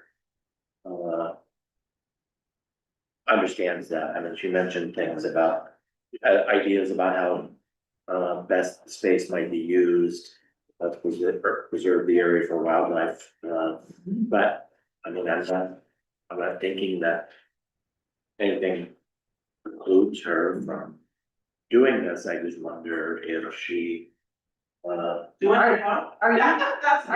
you Ginger? Yeah, Ginger, you want to Sure. We didn't know who you were and so. Well, I was invited to come say a few words and I thought I would be here to answer any questions that anybody had about that. It is clear to me that it's a design review. Maybe this earlier, but. Okay, thank you. This process is one that I've been through lots of times as a nursing instructor and you have criteria that you use, it's processes very familiar. that we're selecting a designer based on their qualifications and who might have the best experience related Right, I haven't to. done it for a design I said that in my application, I haven't had this specific experience before, Yeah, but the process I'm familiar with. Yeah, I don't think there's that many people in the city who actually have experience picking apart design, you know, they just. Agree, but there are people in. Although there were people who, the other applicants, there were several who have been involved in this process. Which I think it's a really nice mix of people. I do too, I'm really pleased. Yeah, that's one of the things I was glad to see was that how many, because I didn't know was it one person that you were looking for, or, and it sounds like everybody can make a contribution. I was just concerned that you might get in as like, oh, what, we have to look through all these packets and just decide on the qualifications for something. But as long as you understand it, And that was my only. only concern with all of the applicants is just making sure you realize what a time commitment it is. It's. Because of the nature of the designs, because they're in-depth designs, or They're gonna submit their work. It's gonna be about this thick, with all of them. They are not Or submitting many- designs out of the park. Submit. right, how many firms are there that are? We generally get 4 or 5. And then when you're looking at it, you're looking at the kind of work they've done before, their philosophy, the team that's sitting in front of you. Those are the kind of things you can see on that sheet that you'll be rating. But you won't, they're not gonna come in and say, we would necessarily do this, this, and this. And you kind of see who the winner is. So. This is the task, and this is the product that you would produce with a number in the score and any comments along the side if you want to talk about.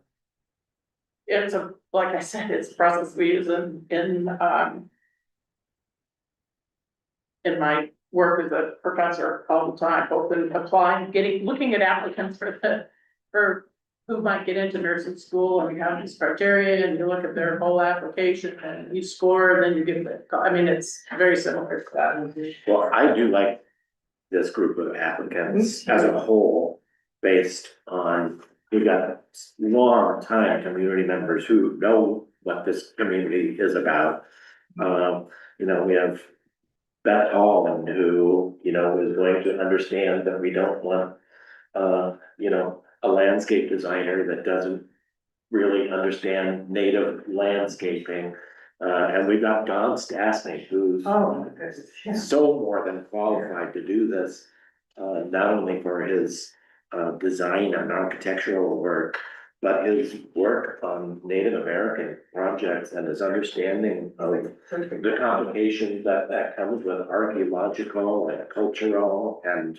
So I don't have anything against either one of those two applicants, aside from they're not following instructions. The deadline. The Deadline. deadline that, Stastny's came in a day after, and then Collins came in 3 days after the deadline. I don't know. Are they on Zoom, either one of them? Yeah, I mean, I. The ability to follow instructions. And so deadline is a good one for me. I think, yeah, that's kind of a big one for me, and I think we need to be careful too, that, maybe somebody doesn't feel like they get on this committee because they have an ulterior motive and they wanna do something different than what we taught. That's understandable. That's possible, but I think that when you have 4 or 5 other people, it's gonna change out the scores. Right. Or the balance. I do have a strong interest in the park, and I wanna be, I think that's a positive for me, that I live very close, that I'm there every day, twice a day, I'm out there. 2 dogs, Lewiston Park. Yeah, yeah, at Lewiston Park, and I get out there at least twice a day. That's, and one side of my property, it's just at the end of Spruce Street, so I can stand on my deck and look, and there's, I mean, I can see who's at the picnic tables down there. And on the other side of my property, it's right at the corner of Antler and Beaver, and I'm looking at the building. So I'm impacted by anything that takes place in that area. And I'd love to have a voice in what that outcome is. Well, a lot of people will have a voice in what the outcome of the park design looks like.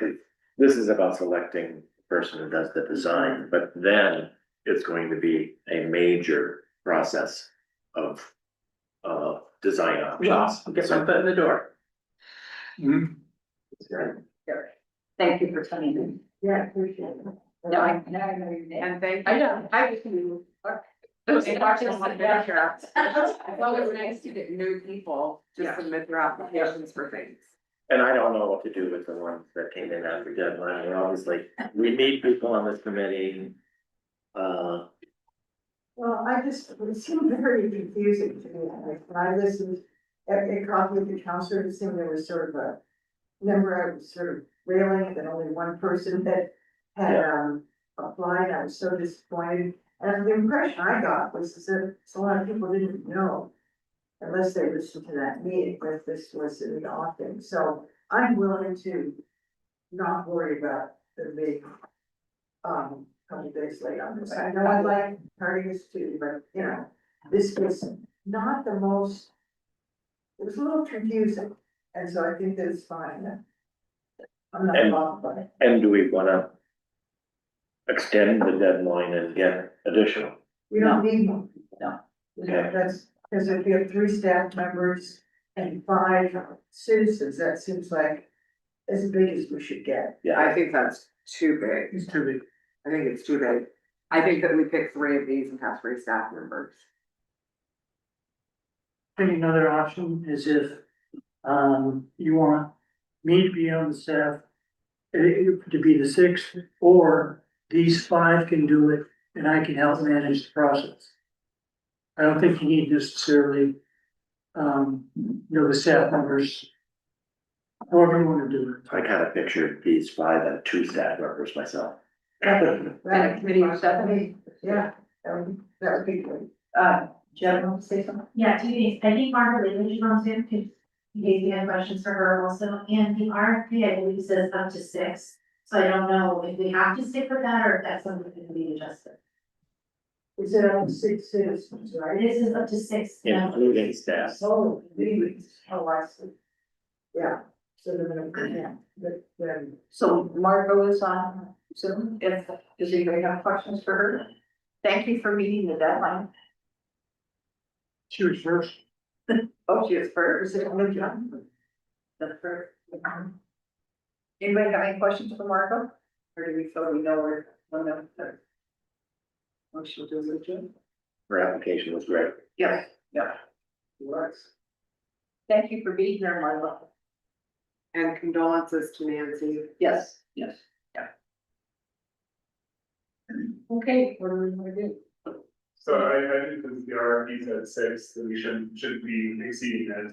I think we need to have more than just a single staff member as a part of it. So whether it's 4 and 2 or 3 and 3.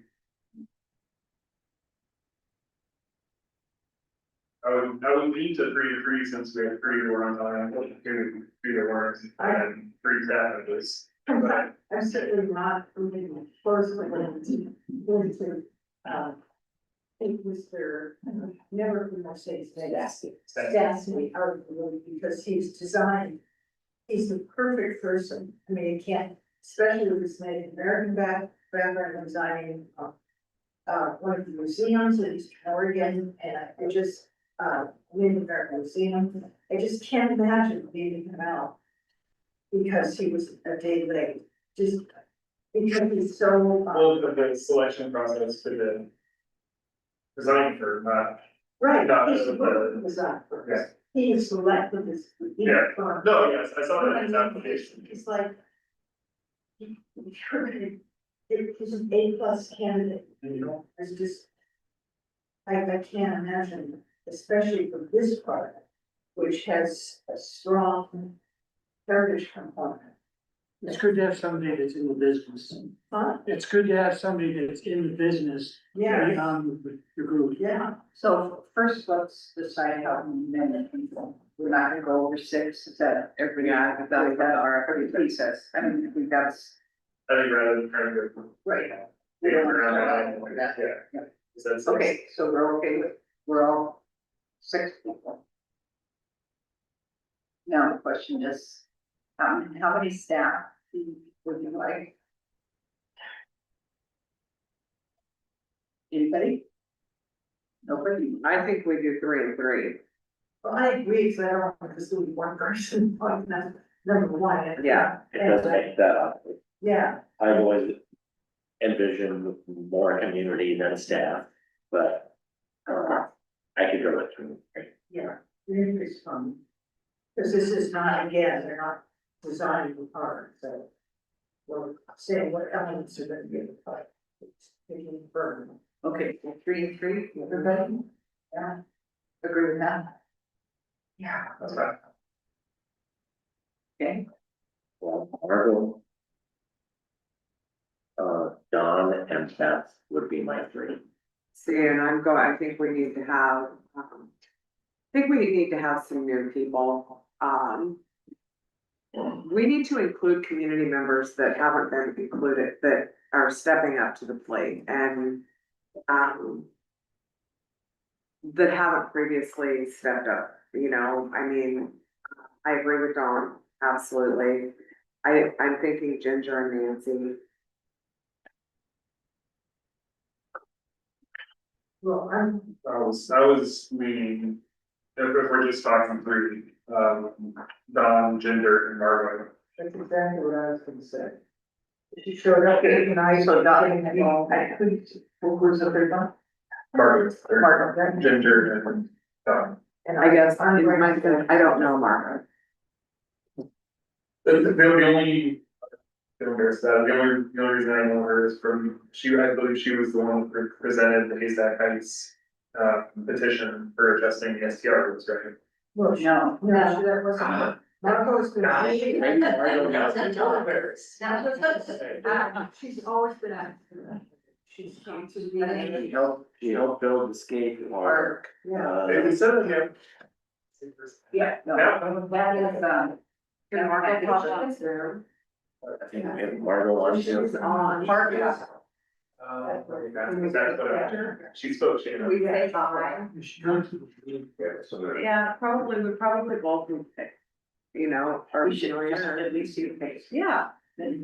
So, anyway, I agree with Eric, voted staff are waiting here. Oh, there's Margot. I'm glad to hear it on. I think it's great. Can you hear me? We can. Let's see. Yeah, I'm actually driving, but I'm driving safely. I'm in California. Hi. Yeah, that's why I've been off camera. So what questions can I answer for you? We just want to make sure we knew who you were. I mean, I know who you are, but I want to make sure everybody knows. Yeah. Yeah. Everybody's okay. Okay. Yeah. Thank you. You're welcome. Yeah. Thank you. Can I make a suggestion?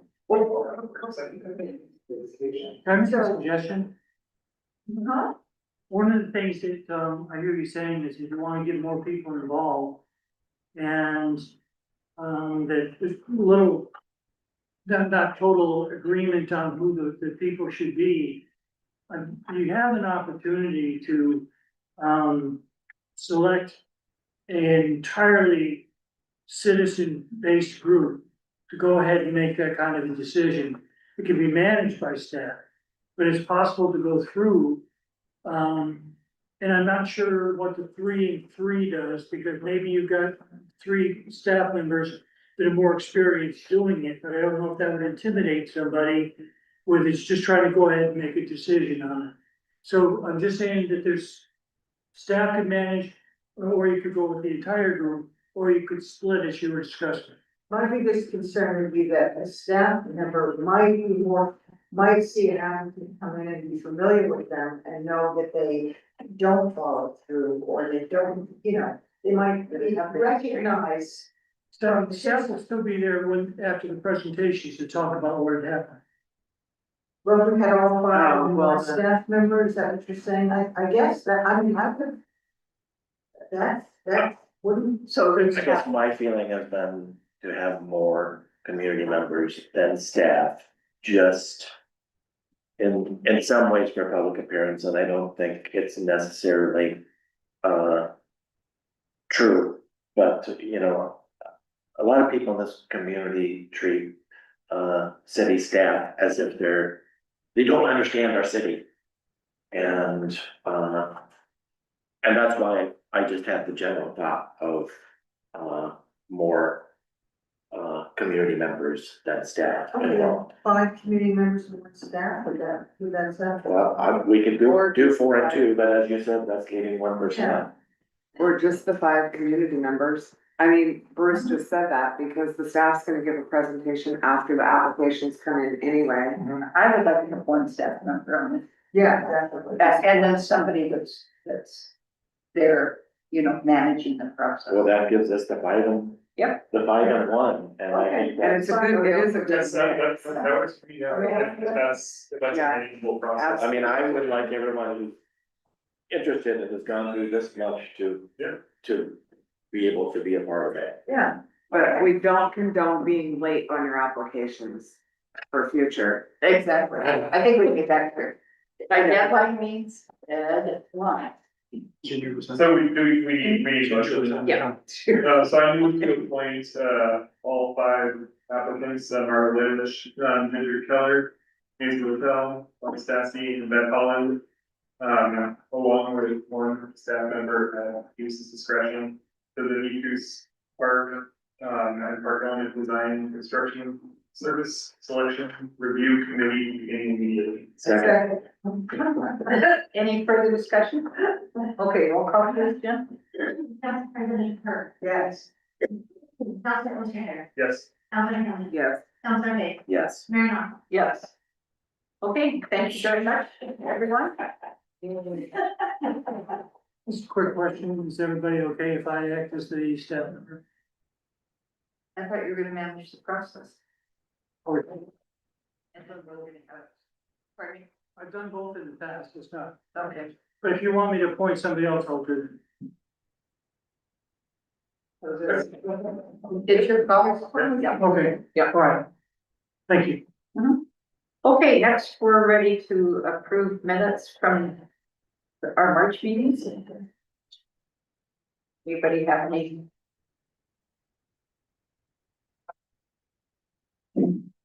Amendments or revisions?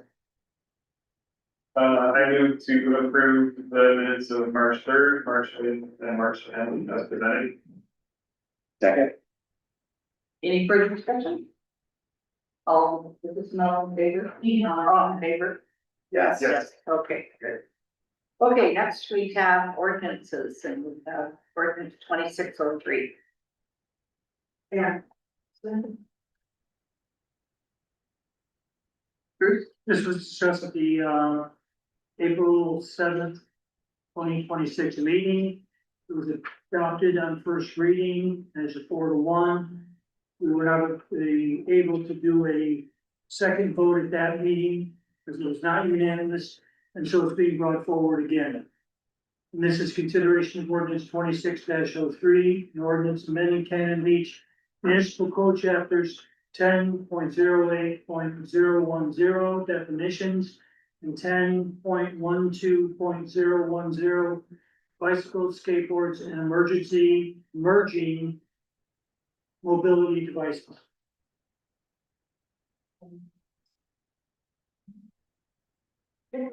Okay, I just want to say one thing real quick. I went back after the meeting because I was the one person who voted against it, not because I'm against e-bikes, not because I'm against biking. Biking, I think it's great. I just wanted to see some language in it that included, safety standards and requiring that e-bike batteries and chargers would tested by an accredited lab or a successor standard for DOT designates. Both California and New York have this language in place in their ordinance. Other jurisdictions might as well. I just looked at California, New York. And they also require a safety sheet to be handed to people who are riding bikes. I know that we had a Stephen and I said it wasn't necessary. I beg to differ, and that's all I have to say. That's the only thing I wanted, the safety standard requirements. And hopefully I'll be proved wrong. Okay. Anybody else? So, I also have had some time to think about, our conversation, surrounding the e-bikes in general, and I was thinking about when this first started, the main issue was making sure that we didn't have all those electric scooters are laying around in the river in Portland. And I do understand your concern. I understand your concern, as well. So I wanted to say that too, because I know that gave you a little opposition there. It isn't that I don't understand, I just am thinking about it differently. So I'm really wondering, after listening to Ian, if we're really spending a lot of time tying his hands by only giving him the opportunity of having 10 bikes. If we're going to require all of these other things, I think that we should give him the opportunity to let us know, and maybe he did at the last meeting and I didn't hear him, what would be a better number for him. He said that was all he could fit in the store. Yeah, he has 12 bikes now. E-bikes? He has 12. And because that's what he said that at the last meeting, so he has 12 now. And he's got large, small, medium, different sizes. I mean, I don't know that he's renting, I don't know any more than he said he has 12. And I know that he looked quite troubled when we were talking about that it was only 10. I didn't pick up. Yeah, I didn't get that. Yeah, I wish you would have made that objection here. if it was something. Well, I think He he was- did make the point that you have to get them in all different sizes, so really you may only have two bikes of the same size. You know, Who would you like to hear? And I would, and I was actually going to reach out to him. Excuse me, and I didn't have it. I'm gonna start joking for that. Yeah, he's not online. Well, I kind of agree with you, yeah, because I'd like to ask him, now that I have familiarized myself a little more with some of the regulations. Some of them are, accreditations for batteries, and some of them are accreditation for the entire electrical system. Accreditation for the entire electrical system. I would like to hear from him if what he thinks about it, if he thinks it's necessary or, because he didn't really say, he seemed very. Well, I know when the electrical system goes out on one of those bikes, you know what happens? It just stops working. Well, And it's you have to fires handle it. too, and that's why New York and put in the regulations because that's why they use fires, because they weren't kept up well enough, you know, or they weren't certified, so. You know, there's, and also, I think there's a House Bill 3626 is currently being updated to deal with various e-bike requirements. And of course, we want to be in compliance with that. But we could even be more restrictive if we choose to. There's not less restrictive on the House Bill. So, I don't know, I'd like to hear about underwriters laboratory global safety certification standards that a lot of these other jurisdictions have put in place. Randy said that they need them for insurance, but I'd like to hear that from Ian, because he's the person who's getting the insurance. Well, and I think that going to Ian in advance of the meeting and letting him know what we would like Yeah. to hear from him,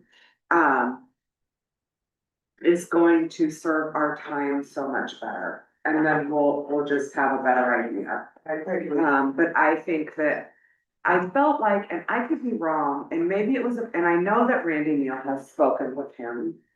And I saw the look on, like, Ian was like, whoa, wait. And then I'm pretty sure that Randy probably said something, I think in his email, or maybe when he was talking today about how restrictive it is. And I feel like Ian said something about 30. But it's not, but it doesn't mean that you're renting that many. Oh, I never heard him say that. But I could be wrong, but I might not be. Okay. So I think that we just find out with him, from him, what would be more palatable. I agree with Randy that I don't think we're gonna see a bunch of e-bikes come to town. The main reason that we wanted this was to keep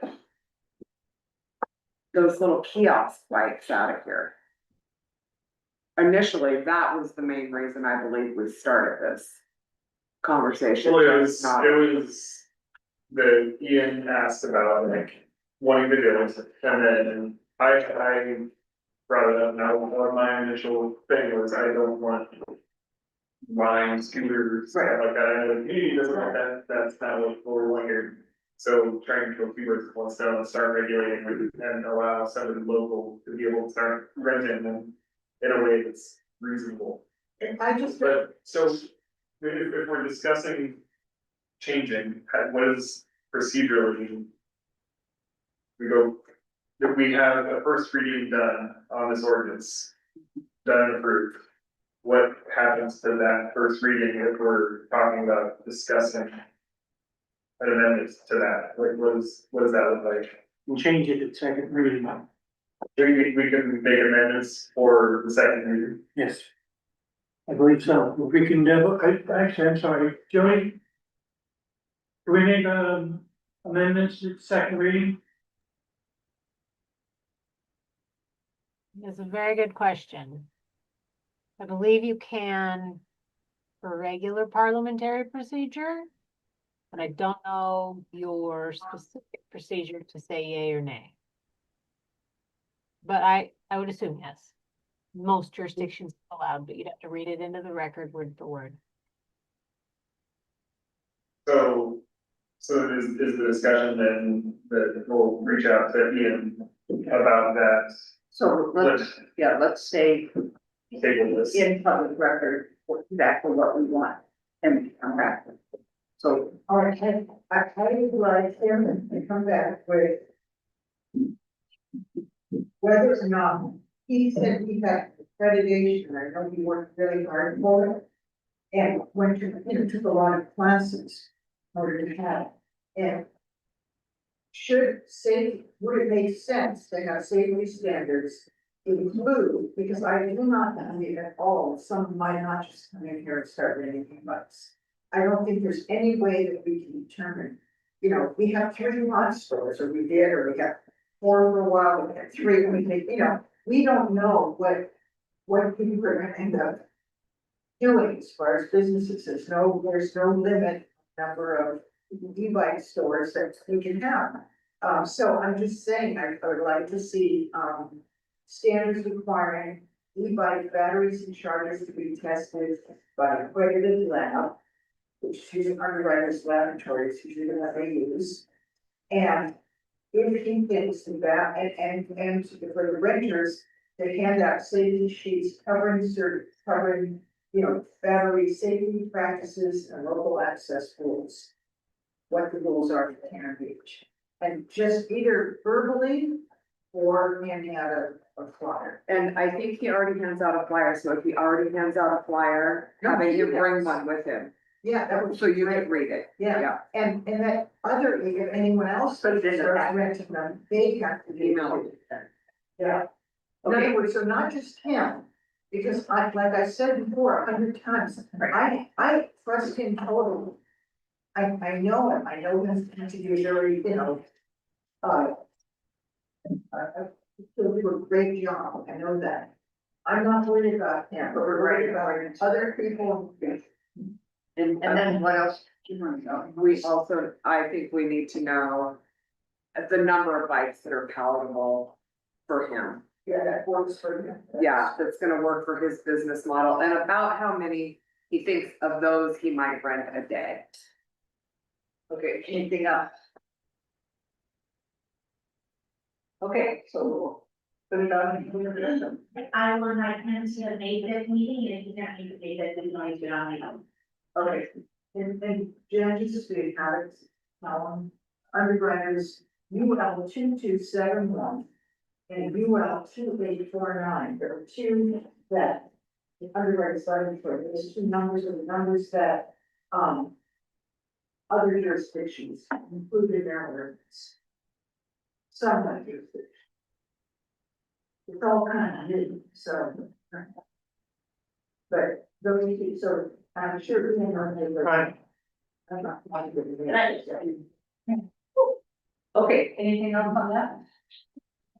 Okay, now we're ready for good dealers. Bruce? Something, previous public works director drove the wrong car. And so the city did not have a truck for the new public works director. He is currently driving a Ford family van, which is like a camper van. camper van, yeah. And, we have the opportunity to pick up a Ford F-50 now. We'll probably come in around the time that the budget comes up. But we wanted to find out if it was all right to go ahead. We have the funding, if we could go ahead and purchase that vehicle now. We're gonna do this work. 60. Is it used? No. Yeah, work truck. For him to use at work, it would be a Yes. safety vehicle for his Yes. use. Just an additional vehicle in the fleet. Or an additional vehicle into the city's fleet of vehicles. Yeah, it was, our count was unnaturally low because Karen was driving her own vehicle. Okay. And you said how much? I don't remember exactly, I think it was in the 60s. But it would be this fiscal year? Yeah, we would go ahead and buy it out of this fiscal year, and we wouldn't put it in the budget for next year. if that makes you uncomfortable, we'll just go ahead and wait and buy it, but it'll be a long time. We're close enough to the end of the fiscal year.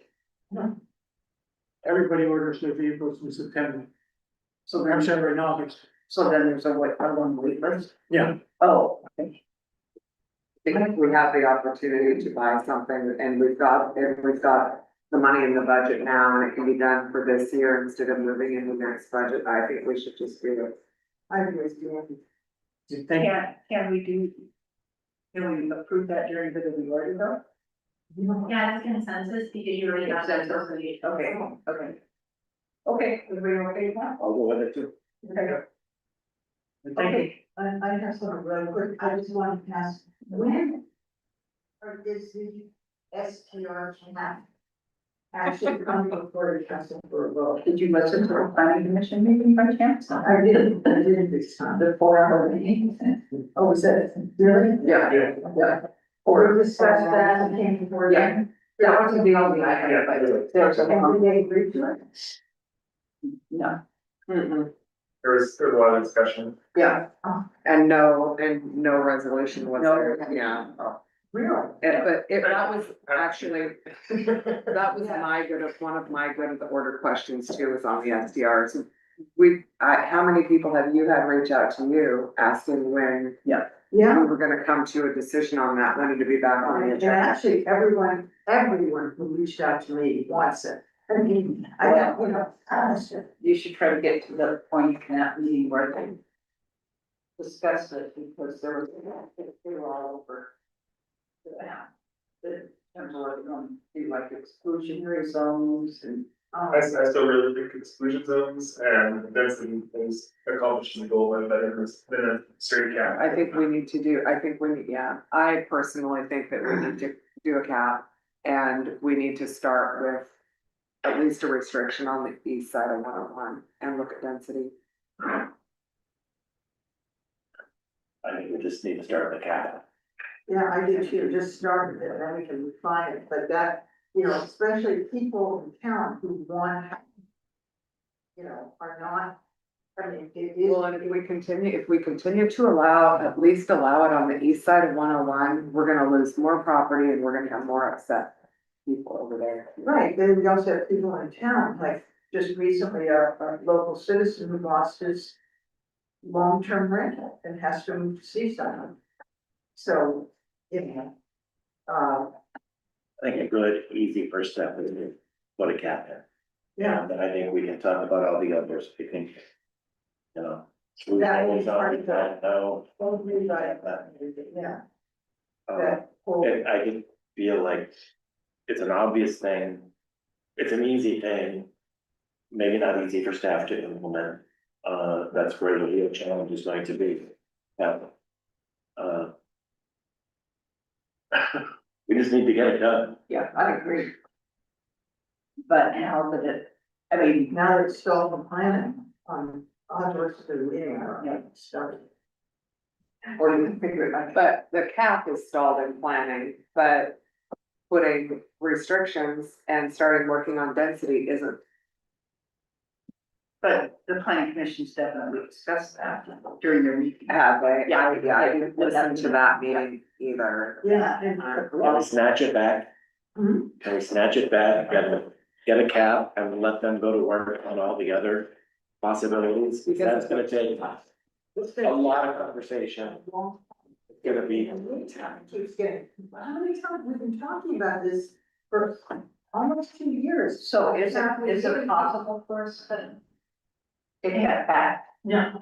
You have to go through your process because that's how it goes.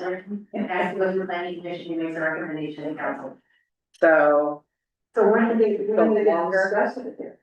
I would assume their next meeting. Yeah. the longer that they sit on this, the longer we sit on this, the higher housing prices are gonna go. And the less, More people are gonna be pushed out of their homes because it's more. Yeah, more and I know. People short-term rentals. Can I urge them to recommend a cap? Can we get advice? That's the one thing we would like them to make a decision on. I can ask Jeff. Okay, okay. Other things for good of the order? I do. Okay, Michelle brought up timed agenda topics, and we brought this up before, we brought it up, we need to get it on the agenda, and we need to have a serious we conversation. got a serious, but no, we had a serious discussion of that in the retreat. We did, and where did we leave it?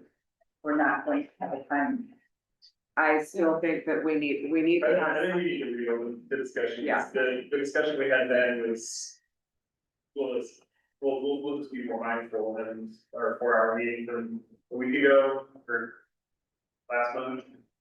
It's evident that we are being. So would you guys prefer to have more meetings so that we don't have a forum? No, I think we should have more meetings, less going back and forth. It's like, just like Lisa said during our last meeting, we don't have to agree 100% on things. We don't need to argue something to death to the point where we all 100% agree on something. We don't usually do that, and I think that, I really think that that is a huge,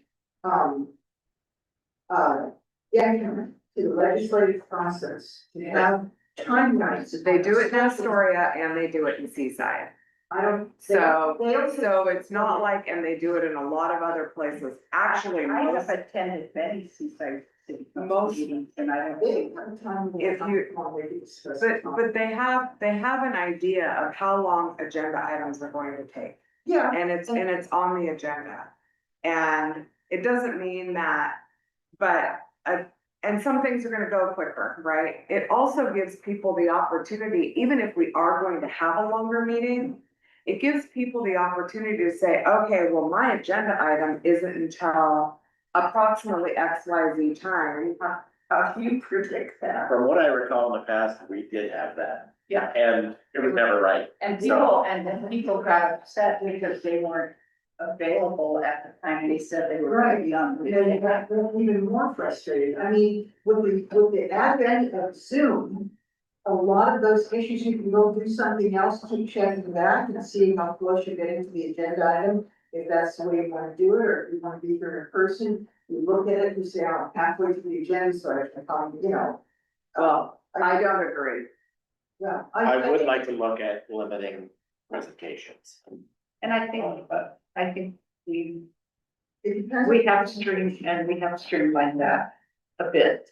Yeah. We're not having somebody by slide and let them communicating that. Right. Don't want to give everybody that says don't review your slides verbatim, just give the summary, council's already read it, and they'll be ready with questions It's first. like Amber followed it tonight, it was perfect, she gave us the presentation, we could read it, and then she said, you got any questions, and I think that has happened, Where I would agree is we shouldn't have 18 items on an agenda and have a 4-hour meeting because we're no good after 2.5 hours.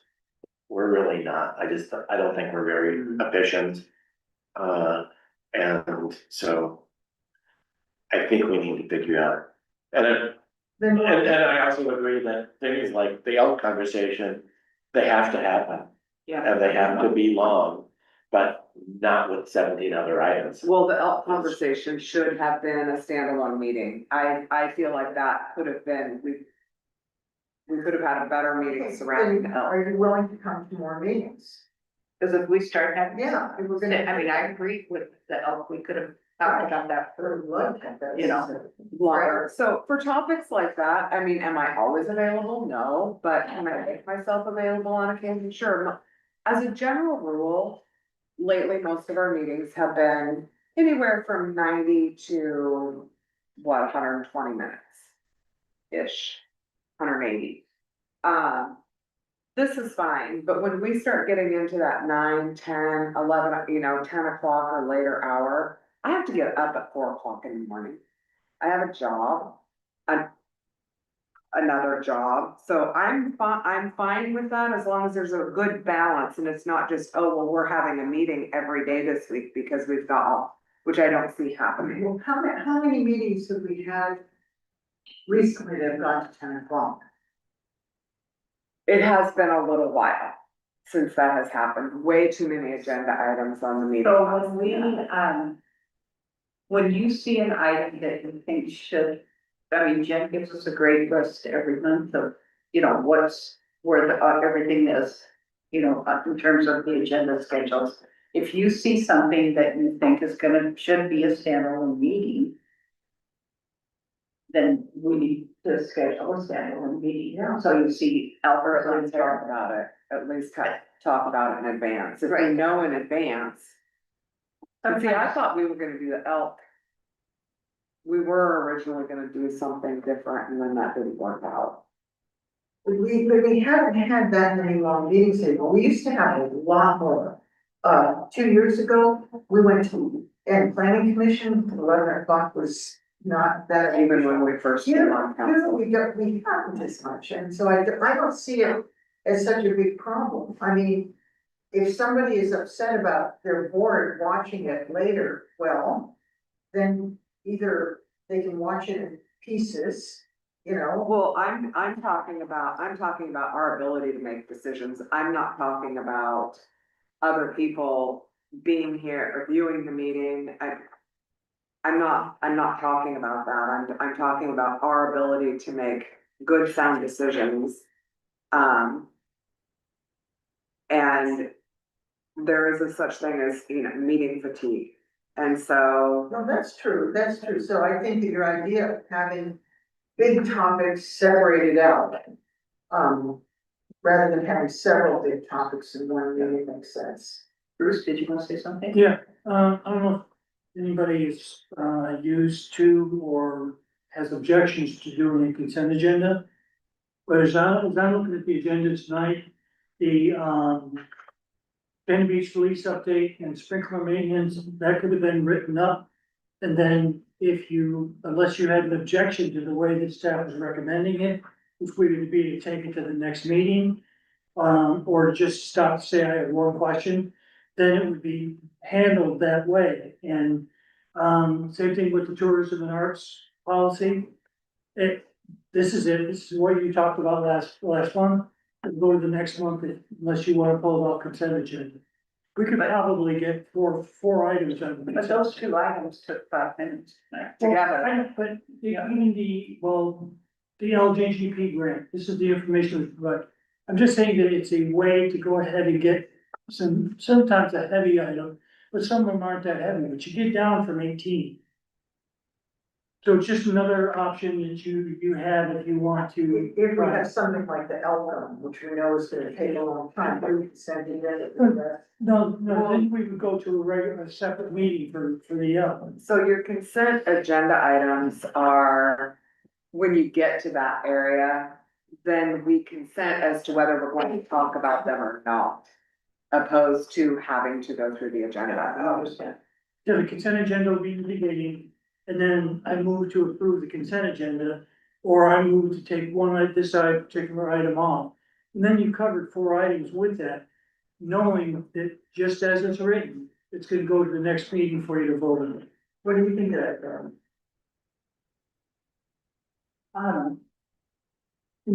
Maybe you don't wanna decide tonight, I'm just saying it's a tool. I don't know, I can't make decisions or meetings been too long. Yeah, it's hard to think. But it's something to And, think about. Yeah, it's something to think about. But I do agree that by 10 o'clock last Yeah. Tuesday, I was a walking crabby lady. No, never. Okay, I was gonna very briefly bring up the fact that it's 12 days birthday and there's things going on all the time, but there's a shred event on Friday. From 10 till 2, where on parking lot, Midtown parking lot, you know, they're gonna have a 10 to 2. And then the parade and street fair is Saturday. When's the Saturday? Saturday. No, what time? 11 o'clock. Okay. Yeah, and, we're doing tree planting with the academy kids at the academy on birthday. And the tree planting is on Saturday or Sunday? The tree planting is birthday, which is the 22nd, Wednesday, and. Oh, Okay, anything else? It starts the initiation, but I don't think we're gonna be able to appreciate our first next week, so, I think that maybe the things will start to be, but Probably not. Okay. Anything else?